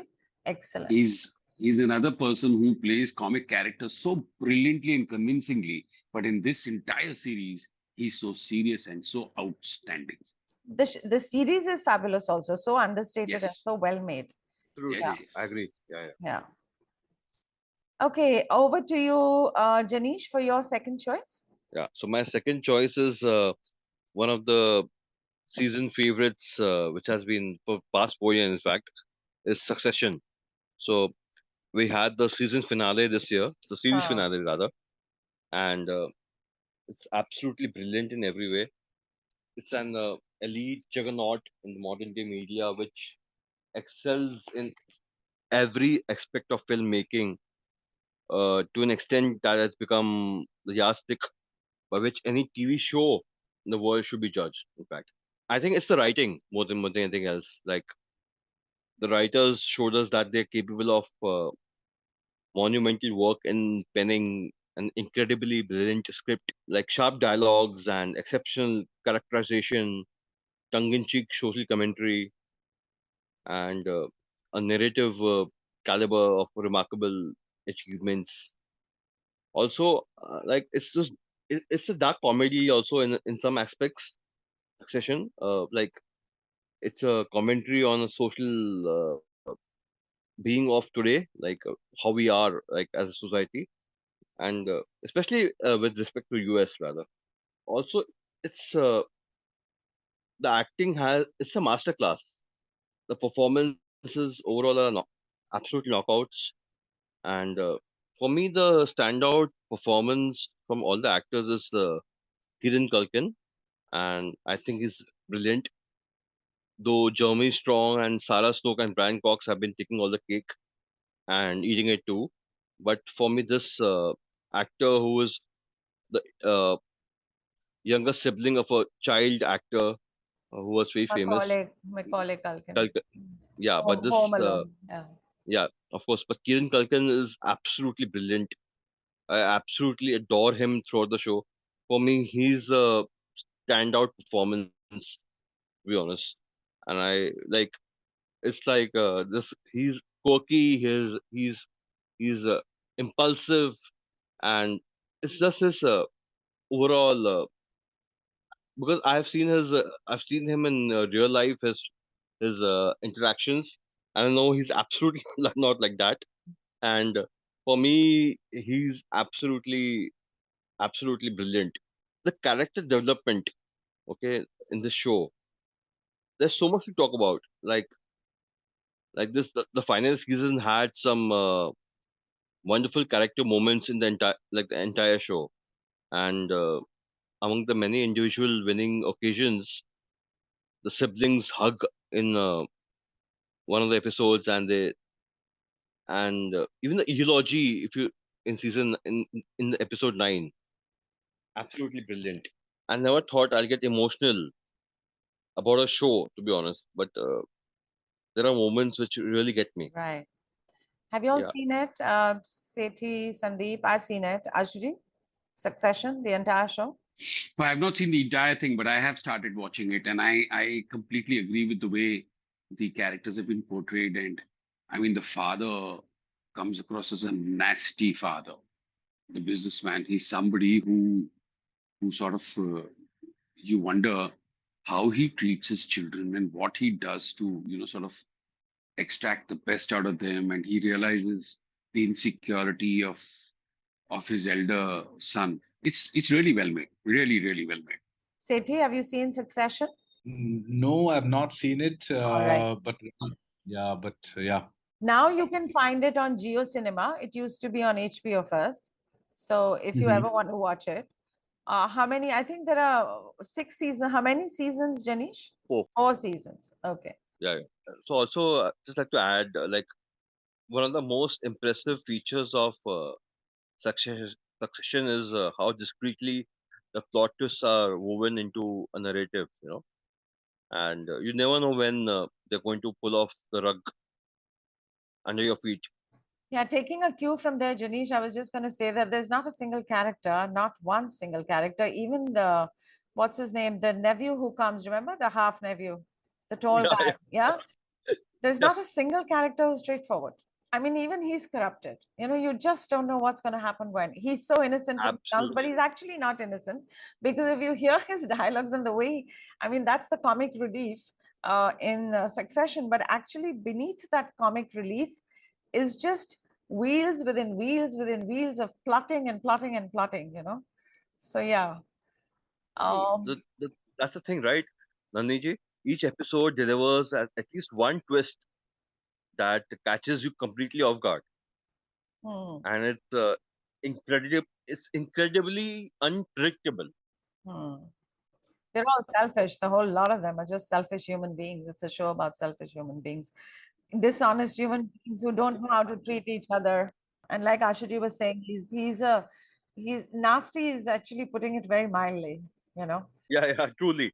But you know what I found one dimensional about the show? After season 2, 3, then it becomes a little, for me personally, I got fatigued because दे रहा है नहीं दे रहा है हो रहा है नहीं हो रहा है इसको दे रहा है उसको दे रहा है उसके I mean it just was only about, I mean it's titled Succession, so I guess that's the point they're trying to make.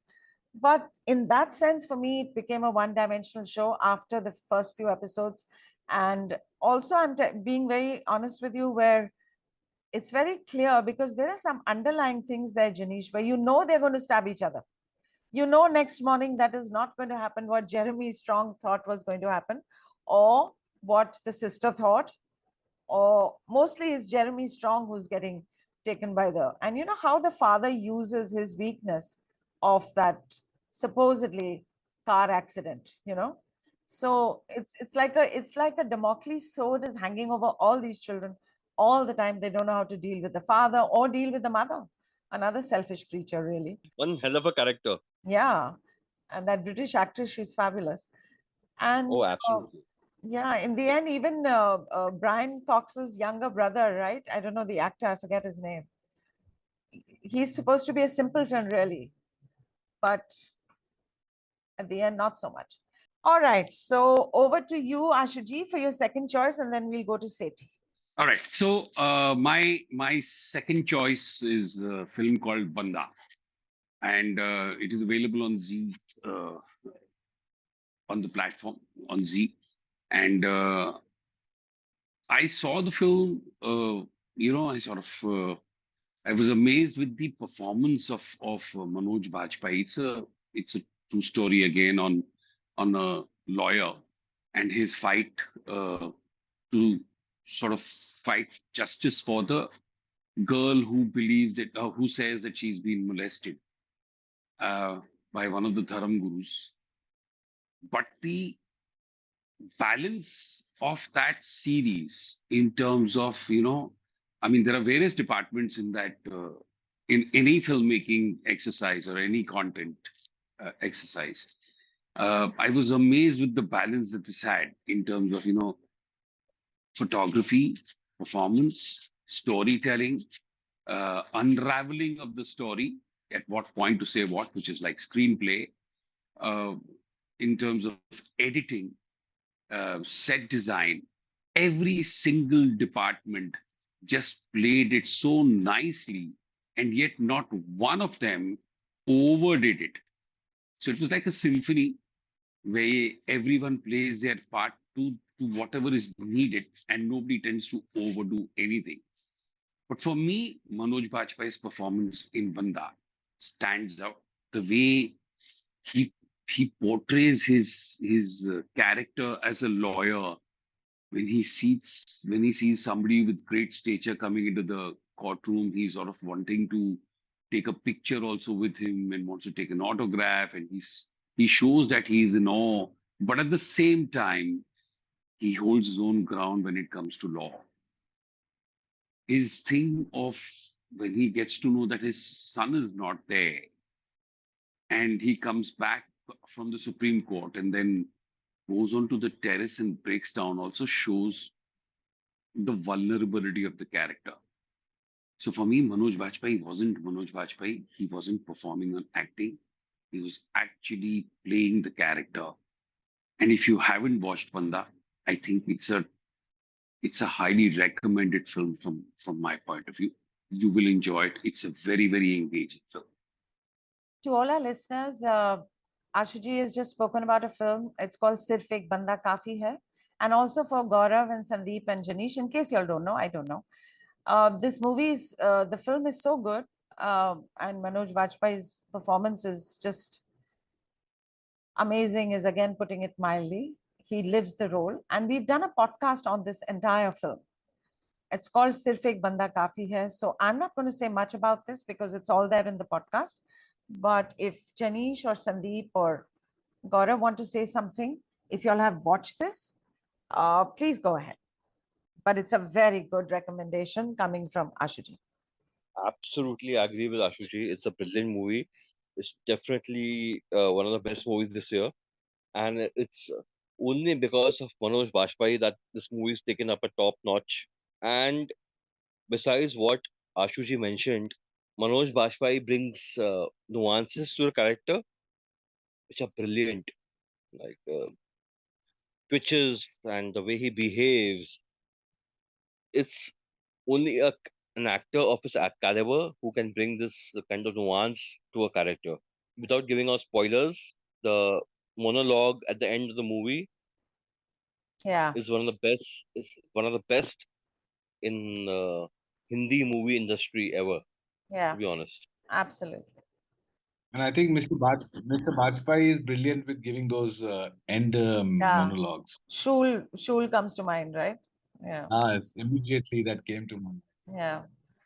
Also, in our podcast, when we were talking about the final dialogue, I remember Saurabh saying that जब वो monologue बोल रहे थे ना, तो उसके दिमाग में यही बात आ रही थी कि all the people who are listening to that speech in the court, please ताली मत बजाना, क्योंकि वो एक क्लीशे टाइप ऑफ ट्रोप हो जाता है ना कि कोई स्पीच देता तो ताली बजाओ, और इस फिल्म में किसी ने ताली नहीं बजाई, आंखें नम थी इसमें, आंखें नम थी, Yes, पर स्लोली वो yes. कैमरा पैन होता है, हर एक का चेहरा दिखाता है, और इस विलन का भी चेहरा दिखाता है जो पर्दे के पीछे बैठा है, तो वो जो मोनोलॉग है ऑफ कोर्स हाईलाइट है, इसमें बहुत सारे हाईलाइट्स हैं इस फिल्म में. Hot. Even the girl Yeah, oh, she who was was brilliant. Oh, brilliant. oh, I was in, honestly, Nalini ji, I was in as a parent, yeah. and I was like in tatters. Oh, yeah. I was like, oh my God, I couldn't even imagine. Again, she lived the role, na? She lived it. She wasn't acting. It didn't look like acting to me. Yes, So good. absolutely brilliant. Even the father and the mother, Yeah. they were like brilliant. Yeah. And Vipin Sharma also did good job. Yeah. Yeah, yeah. So I I absolutely agree with Ashuji. It's one of the best Hindi movies this year, and in fact, it's one of those rare movies which has gone to OTT first and then released in the theater too. Yeah. In fact, Janish ji, I think it is probably the only film that released on OTT first and then went on to the theaters. I can't think of another example. Yeah. Sandeep, have you seen Sirf Ek Banda Kafi Hai? Yes, I have, and I totally agree with what Ashuji, Janish bhai, and all of you mentioned. And just to add one more point, in this film, especially, see, the monologue was brilliant, but Manoj Bajpayee ko aap आधी रात को नींद से उठा दो and he would still deliver that. Right? A person of his caliber. Caliber. For me, the small things that worked in the film where I did not see Manoj Bajpayee at all. Exactly. And Yeah. it was not the monologue. I could still see Manoj Bajpayee. That's why I said that he could deliver it in his sleep. Right? You know the level of actor he is. But in the small moments with his child, and when somebody comes to bribe him, or he while interrogating a school teacher, he said, "पानी की Yeah. जरूरत पड़ेगी आपको, P लीजिए." I just loved it. वही हमने podcast में इसके बारे में बात किया है, एग्जैक्टली जो छोटे छोटे चीजें. You know what I forgot when we were talking about it that day is the only thing that didn't sit well or was not comforting, and I'd forgotten when we were doing that podcast on this film, is the only thing that was a little out of place here was them calling each other buddy. I didn't mention it then, so I am mentioning now so that you because you also said na that Manoj Bajpayee was not Manoj Bajpayee in so many scenes. जब scooter पे भी बैठता है, जब वो chess होती है, वो मतलब लेकिन मैं I mean, I bought into that because I see a lot of fathers trying to be cool with their kids. the buddy thing. Okay. So हाँ. I passed it off to that. हाँ. कितनी बार ऐसा हमने देखा होगा आज तक cinema में, जहां पे दो वॉरिंग लॉयर्स जो आपस में भिड़े हुए हैं, वो कोर्ट में अपने केस में भिड़ के बात करते हैं, जैसे केस का मैटर मतलब उनका आर्ग्यूमेंट खत्म होता है, वो बाहर निकल के ऐसे बात करते हैं जैसे they are friends and they are talking and they care about each other and all, which is so real. एंड वो चीज इतनी प्यारी दिखाई है, छोटा सा नुआंस है, लेकिन ऐसी फिल्म में ऐसे छोटे छोटे नुआंसेस इतने हैं जो आपको अपील करते हैं. True, Ashish.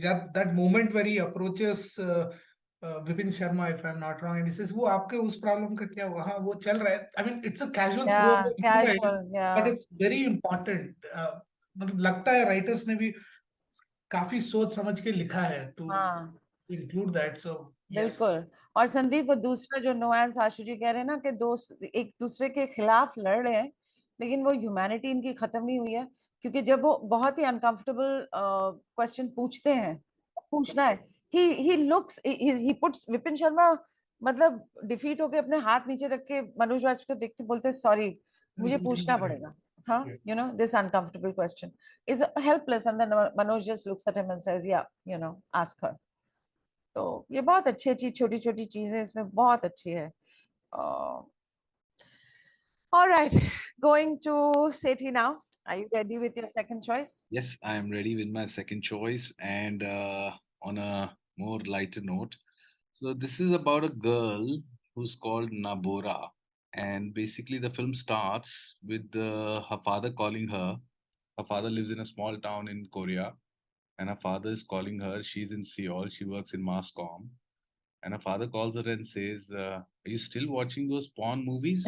She's in the middle of doing some voiceover and stuff. So she said, "Dad, what are you saying? Okay, okay, whatever, you don't care, and all this. So basically, I'm just, I was just, sort of giving an introduction to the film. It's called 20th Century Girl.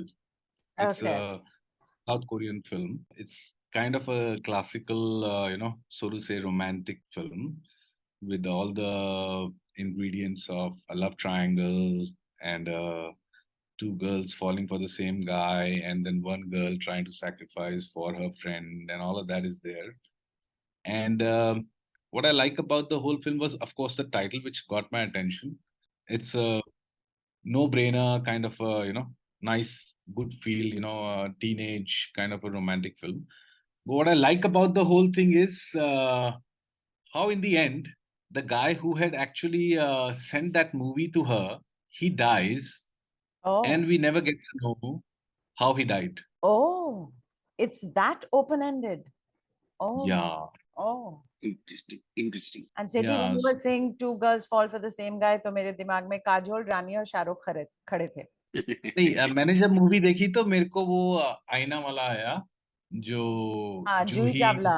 हाँ, या उसमें तो वो दोनों बहनें हैं ना. हाँ इसमें they are best friends Oh, they're best friends. Okay. basically one of them has to go to US for a heart surgery, so she says, okay, I like this guy, you have to keep updating me about this guy. Yeah, so while she's away, so and there's a mistaken identity track. तो फिर मुझसे दोस्ती करोगे इस film से copy की है क्या इन लोगों ने? No, I think this is a this year film. अच्छा, See, तो they've copied. Oh, nice. Okay. no, see, I think, the ingredients of a mainstream masala romantic, Yeah. teenage kind of a thing, I'm sure it's universal.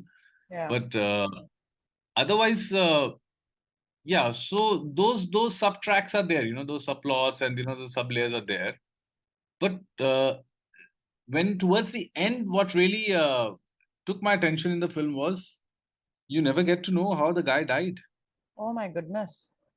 So how did that And I make would, you feel at the end of the yeah, I film? mean, in the end, you'll not believe, Ratnam, and for everybody here, but the last 30 seconds or 1 minute of the film really justify the title of the film, which is 20th Century Girl.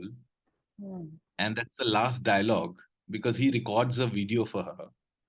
Hmm. And in that video, he says something which really, encapsulates the creation of a star.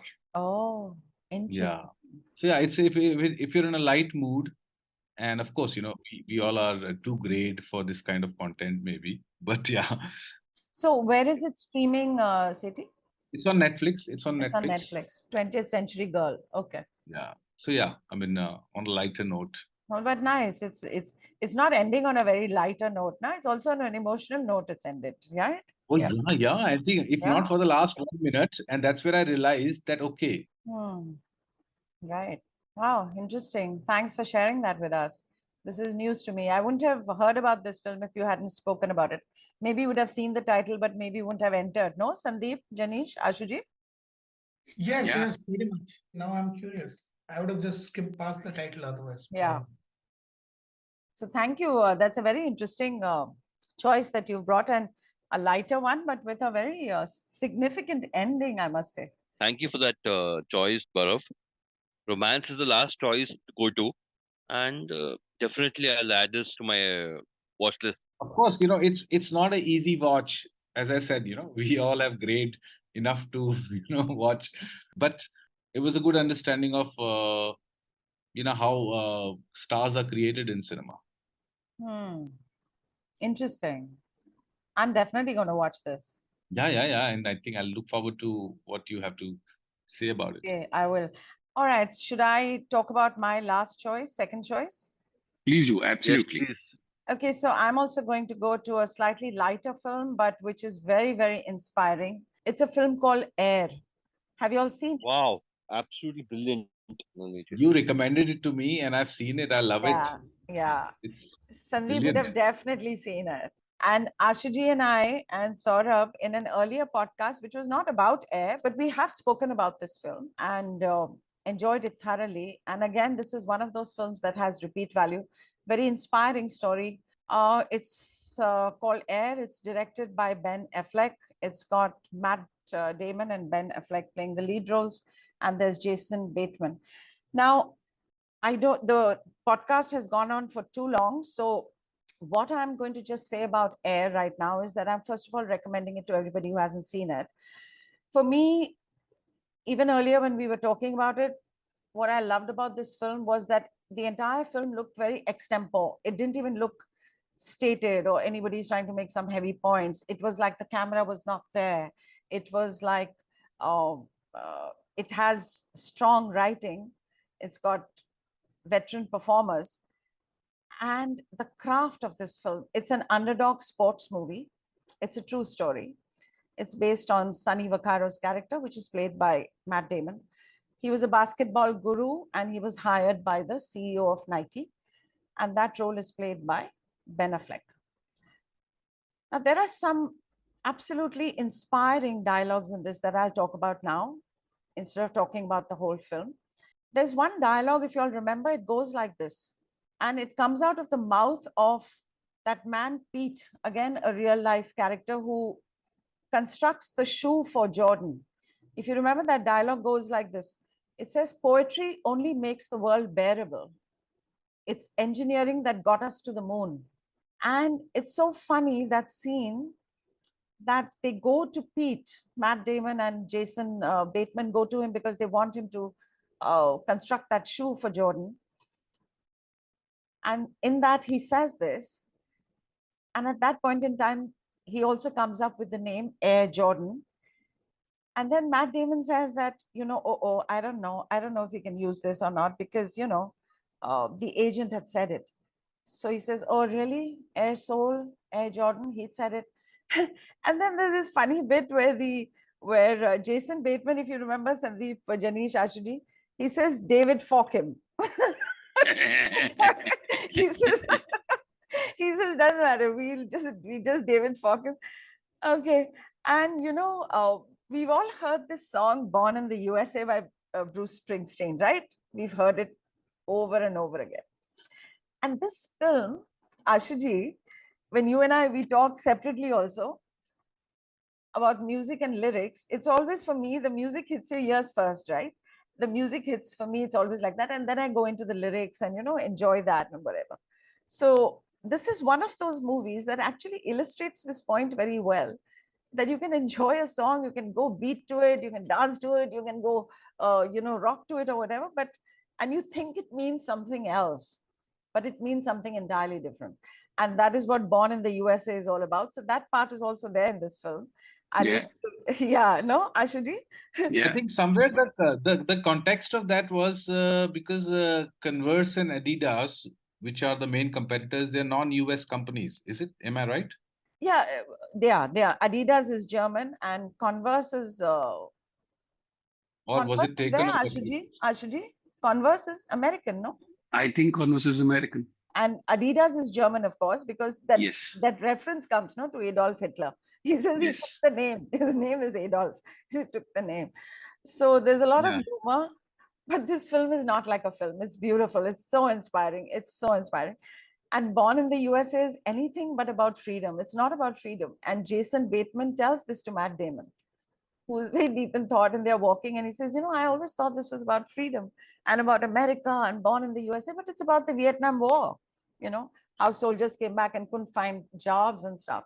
So that's very nice. These lovely references right in the beginning of the film, because it's set in 1984, they have this montage, which is about all the events that happened in that year. Now, there's something very nice about that shoe scene, which I really loved. When they're creating it, there's a light, a kind of a neon light falling on all these three guys who are actually looking at the shoe. But the audience doesn't see the shoe, right? The audience only sees the shoe when Michael Jordan sees the shoe in the conference room. So these small things are so wonderful, And lovely dialogues. It says, Jason Bateman says to Matt Damon when he's feeling defeated, he says, sometimes the most you can do is all you can do. And the film has many high points, but for me, I mean, the extempore speech, that Matt Damon gives in that conference room, and Yeah, yeah. everybody's, is just, it takes your breath away. Where did these words come from? Because he's not a very voracious kind of a guy, right? He's, uh, uh, and also it's so nice to hear the history of Nike, how it was, how it got its just do it log line. Everybody would have thought. So I'm not going to spoil that for viewers. But for me, this is a recommendation, and free. Y'all are free to talk about it if y'all have seen it. If there's anything you want to add, because there's lots. Of course, the best dialogue is a shoe is always just a shoe until someone steps into it. Yeah. Oh my God. Truly. Superb. Yeah. No, it's a brilliant movie. Yeah. In fact, it's a brilliant screenplay, to be honest. Oh, And yeah. Ashuji, when he says that dialogue, that's there in there, right? In their office and all that. Yeah. But in the end, Ashuji, जब वो negotiate कर रहा होता है ना उसकी mother से, Yeah. जब वो mother demand करती, not demand, but she's requesting for a share in the profits and everything. Yeah. And then he's trying to say something to her, and she repeats that. She says, "A shoe is just a shoe till my son steps into it." Correct. So wonderful, so wonderful. Yeah. the performances from Ben Affleck to Matt Damon to Viola Davis, absolutely brilliant. See, the best part about the performance is that it doesn't look like a performance. Yeah, exactly. It's so seamless. Yeah. Viola Davis seems like a mom. Oh, yeah. Yeah. And what's fantastic is they never show Michael Jordan. I love that, except in raw footage, real footage. They don't show him. Ashuti, wasn't that a brilliant piece of cinema? That's cinema, right? Yeah. Yeah. I mean, his presence is there, but at the same time, they don't need to show it to you. You know he's there.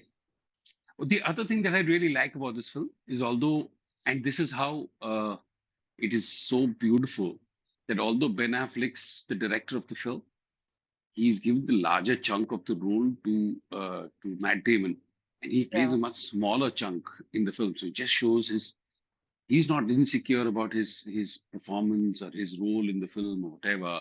He's not the one who's saying that I'm the director and it's my story and I want to hog the limelight. No. तो जी ये बीमारी सिर्फ Hindi film makers को होती है. हाँ. सही में. तो ये जो चीज है ना, said. इतनी बड़ी चीज मैंने जानबूझ करके इसको बोला है कि ये चीज इतनी बड़ी चीज है जो सीखनी चाहिए कि it's important to share the spotlight with somebody else. It's not, everything is not ever about you. The creation is bigger than the creator. Absolutely, always. सही में. और वो सीन तो भूलता ही नहीं ना, जब वो बेचारा जाता है एंड में जाके जॉगिंग करने की कोशिश करता है on the track. बोलता भी है ना. See, Ben Affleck says also, I will be remembered. I don't know about you guys. I will be remembered. Yeah. And also that scene, that setup scene, where the previous night we found this so funny. We've spoken about this in our podcast, but that conference scene, जब meeting होती है उसके पहले रात को कह रहे ना, Matt Damon tells Ben Affleck to come 7 minutes late, okay, into the meeting. So he comes in late and then he gives this speech. Everybody's so embarrassed. He's trying to act how busy he is. Oh, that was so real that anybody would have done that, right, Ashuji? Yeah, absolutely. Outstanding. वो देसी touch अच्छा था. I think it was a desi touch.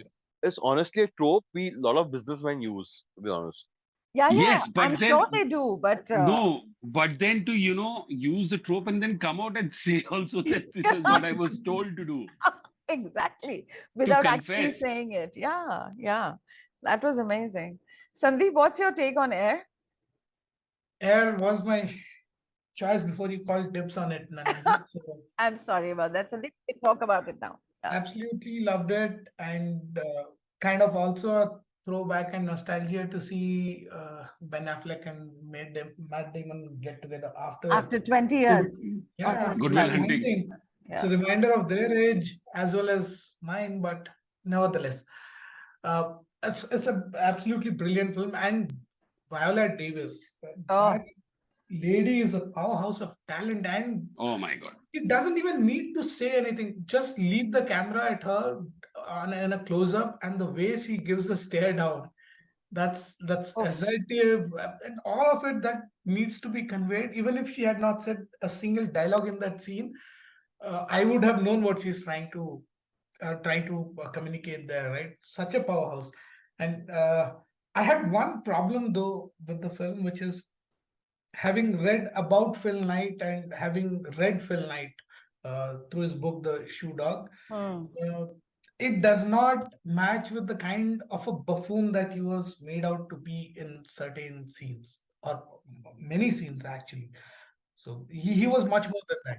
You don't create a company from your garage being a buffoon. So I thought that character was shortchanged, maybe for comedy relief. I don't know what the compulsions were, but yeah, other than that, overall the I think it film was no, absolutely but I think Sandeep ji, for the context or for the kind of period this film or the period in the life of Nike this film was talking about, I think it was about a time where anybody who builds it for a certain number of years after a point can get lost, and he knows he needs people to sort of reignite. which is fine, but he was made to look like an idiot at couple of places. That I found problematic. Okay, I didn't feel that. Probably from Matt Damon's character's perspective, he looked like that, but Phil Knight was surely not that. See, Matt Damon said, if not for you, I mean, if not you, and I wonder, I think something like that he He said, says I nobody wonder would have hired me. why, yeah, why have you employed me? And nobody would have employed me.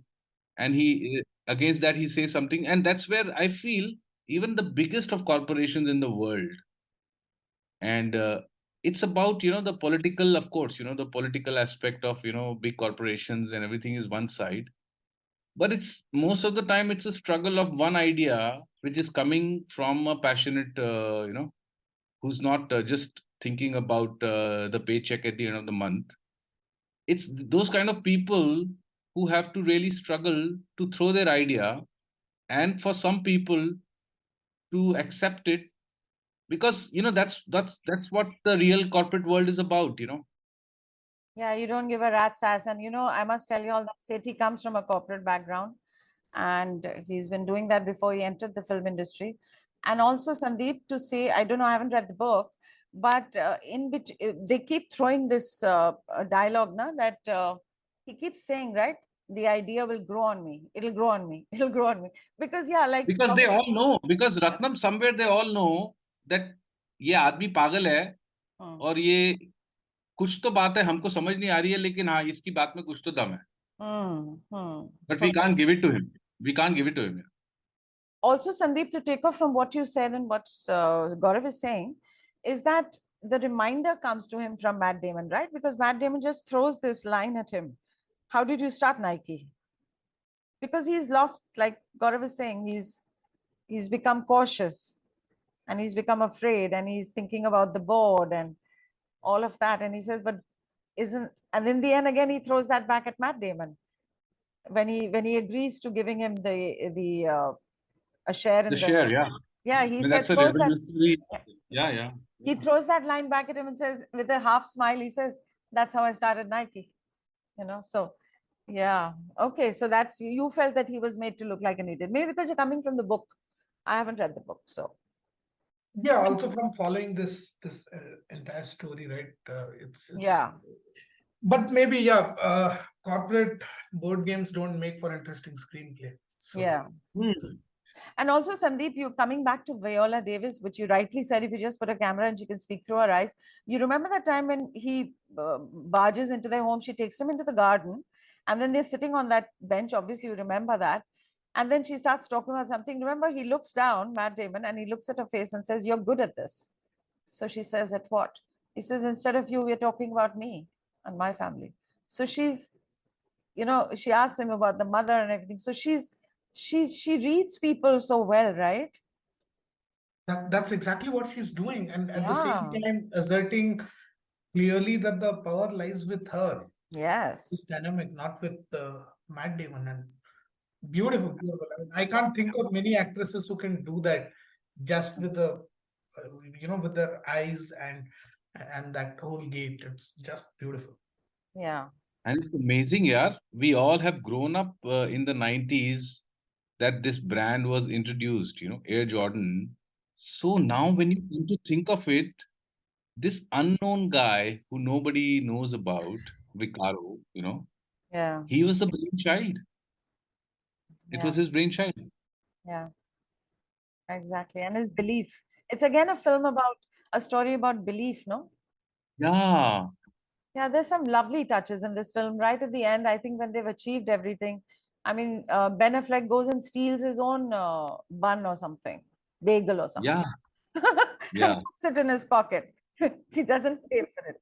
From his own office, his own company. Yeah, lovely, lovely film. Absolutely. And it's not a very long film, Yeah. So, Ben Affleck is a good director. Oh, He superb. understands the nuances of filmmaking. Like Argo is one of my favorite films. Mine, So, mine too. Mine too. Yeah, He should be directing more, really. Yeah. acting less, preferably. So just one little anecdote, and I don't know whether Sandeep agrees with me or not, but he said that Viola Davis, just one stare is enough for you to understand what she's trying to do. She can really pierce the screen and holds the screen very well. The only other male counterpart that I think that can do the same is Morgan Freeman. Oh God. Oh, He can do it with a voiceover also. yeah, he Yeah. can. He can. What a voice. And Ashuji, even Bachchan at this age, you Yeah, you Bachchan put, also. you put a Bachchan is- camera in Jhund, the kind of reactions he gives without speaking much, he can still give you a stare down at 80. Yeah, Absolutely. यार बच्चन तो इस रुकने का नाम ही नहीं ले रहे बच्चन साहब यार. झुंड बहुत अच्छी film थी यार. So let's call it a day. Okay. Before we end the podcast, if you all have any names, just give the names. We won't talk about them. Any other favorites at the end to just wrap this up? तो मैं अपनी तरफ से सिर्फ एक नाम और देना चाहता हूँ is Marry Me. And I really, although I'm not a sucker for romantic films and whatever, I quite enjoyed Marry Me. Jennifer Lopez वाला. Yes. अच्छा, वो देखा है मैंने. हाँ. हाँ, तो मुझे तो अच्छी लगी. मुझे उसका एंडिंग थोड़ा सा क्लीशेड है, बट फिर भी मुझे चीजें बहुत अच्छी लगी, बहुत ऑर्गेनिक लगी और बहुत नेचुरल लगी. I liked it. I thought it was fresh. I really enjoyed it. And उसमें एक लाइन है जिसमें वो बच्ची बोलती है, my father says that if you don't get a solution to it, you should stick to the problem for that little longer. I'm paraphrasing, something like that. Being a comic book geek, I love the Guardians of the Galaxy Part 3 too, and it's one of the best trilogies in the MCU. It's a brilliant conclusion. Yeah, it's Okay. highly recommended. Okay. I really enjoyed again The Flash, which was really, really fun to watch. And again, John Wick 4. John Another Wick 4, my brilliant, son was also telling me. I haven't seen it though. Yeah. brilliant action movie. Keanu Reeves rocks, and love him. So I need to just say this because Oppenheimer is one of the best movies this year, definitely. But somehow I don't feel qualified to talk about it. I feel Oppenheimer is an essay on human emotions and morality. I leave it to that. And yeah, over to Sandeep, Gaurav. Yeah. Okay, so quickly, I'll just mention Trial by Fire, which for me is the best web show of this year. Then there's Beef, which is the Ali Wong, Stephen Yeun starrer. Again, a web show. Brilliant. Couple of Malayalam films, Irata, Tangam, and 2018. And if you loved Hindi cinema, the retro Hindi cinema, and you are in love with the music of that time, I would suggest watch Rocky Rani Ki Prem Kahani. Acha. Tangam I've seen, Sandeep. I saw Tangam. You liked it? Yeah, and उसको फिर इन्होंने दोबारा से वो दूसरे actor को लेके आदित्य रॉय कपूर को लेकर दोबारा से बनाया ऐसा कुछ? No. You And which is that's Thadam. Thadam. Yeah, I've seen Thadam. Yeah. Okay. Tangam, tell me the plot because I think I've seen Tangam, but It's set in a place where that is the gold capital, unofficial gold capital, and from there, people working there, how they smuggle small amounts of that. And it's an interesting plot. It's about friendship. who's the actor in it? Sorry, Tangam. So it's Vineet Srinivasan and Biju Menon. Okay, so I haven't seen this. All right. Okay. Okay, over to you, Sethi. Yeah, I think Jubilee, and there was another one. I'm forgetting the name. Bhuvan Bam show, which was Acha. Okay, I know which one you're talking about. Yeah. yeah, I Sandeep, like do you that know one. the name of that? The Bhuvan Bam show? I forget the name of it. Taza khabar, taza khabar. Taza Khabar. Haan. Taza Khabar. Yes, yes, yes. Hmm. Okay, so my choices for people to watch. There is a American show called The Diplomat. It's quite interesting. Season 1 has come out. It's on Netflix. It's an international crisis, a career diplomat. She's juggling her job and, but what's interesting about that show is the relationship that she and her husband have. So Diplomat, it's not a, it's okay. It's a good show. And then there's this show, of course, the show came last year. The new season has come this year. But you know what I want to tell listeners? If you haven't seen The Bear on Disney Hotstar, The Bear, have you all seen The Bear? I have watched only the first season and Yes. absolutely loved it. Loved it. Yeah. So Sandeep, the first season is so good, so good. The second season was released this year, but doesn't match up to the first season, though some people will disagree with me. But what is really fabulous about the second season is the last episode. So I'm just telling people, if you haven't watched The Bear, please watch The Bear. It's on Disney Hotstar. It's about a chef. It's a chef story. Sethi, you will enjoy this show. Janish, you will enjoy this show, especially the first season. It's brilliant. Nalji, I haven't watched the season 2 Yeah. for a very probably stupid reason, but for me, season 1 was perfect. Perfect for me And too. I wanted it to end where it ended, and I just want to leave that world there. Exactly. So Sandeep, it's brilliant. It's brilliant. Season 2 isn't better, to be honest. Is better than season 1. Season 2, no.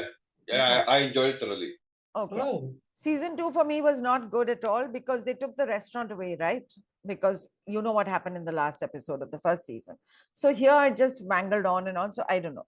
But I'm saying season 2, the last episode is the best episode. It's really good. And of course, I would tell people we've done a podcast on it also. It's okay. It's not a bad show. It's called The Scoop on Netflix. It's Hansel Mehta show. So yeah, these are my 3 things. There are many more, but right now we'll just end it here. All right, should we call it a day? I'm going to say my goodbyes, but before I say my goodbyes, I'm going to ask each one of you to say your thank yous and your goodbyes, and then I'm going to end the show. Okay? So over to you, Sandeep. okay. So it was great fun as usual to be back on the show, talking to you, Ashuji, Janish Bhai, and Gauravji here. Great fun. Janish, your last words before we end? Oh, I have been very nervous about this debut, to be honest, on a podcast. But I think being with you, Sandeep Bhai, and Ashuji and Gaurav here, um, I hope I have done justice to this awesome podcast. And well, I'm a fan of it, to be honest. Thank you so much. So I just because being a fan, and it's like you're a fan and you're being a part of a show of the same kind for me. So Wow. thank you. Yeah. So thank you for having me here on this podcast, and I'm happy and privileged to be here. Oh, nice. Sethi? Yeah, so thank you, all you beautiful people, for listening to this podcast. It's an honor and privilege to be making this for all of you. So if you have any suggestions, comments, likes, dislikes, please drop it so that the next time we are around, we are able to give a better show for you all. It's been such a brilliant interaction. I've learned so much today. And I would like to say to all the listeners that we've had a brilliant time interacting and talking about this best of 2023 that we've seen till now. Thank you. And now, finally, thank you to all of my lovely, lovely guests. It's always a pleasure. Sandeep, thank you for joining us for the second time. And Janish, you not only did justice to it, you were such a wonderful part of it. And you've said such lovely things. Sandeep, I'm so happy that you found time to do this. I know how busy you are, and I want to thank you. Gaurav, Sethi, welcome to Dime a Dozen podcast. I hope there are going to be many more that you can join in, depending on time. And to all our listeners, Once again, I just like to request that you all support us, because this is an independent podcast and we do it for the love of cinema. And to all our dedicated listeners out there who are sending us such lovely feedback, please do that, because please continue to do that, because that's the encouragement that makes us want to do more and more of this and to bring these topics to you. All right. And on that note, thank you to all our listeners and all my guests and to Ashuji. Good night and see you again soon.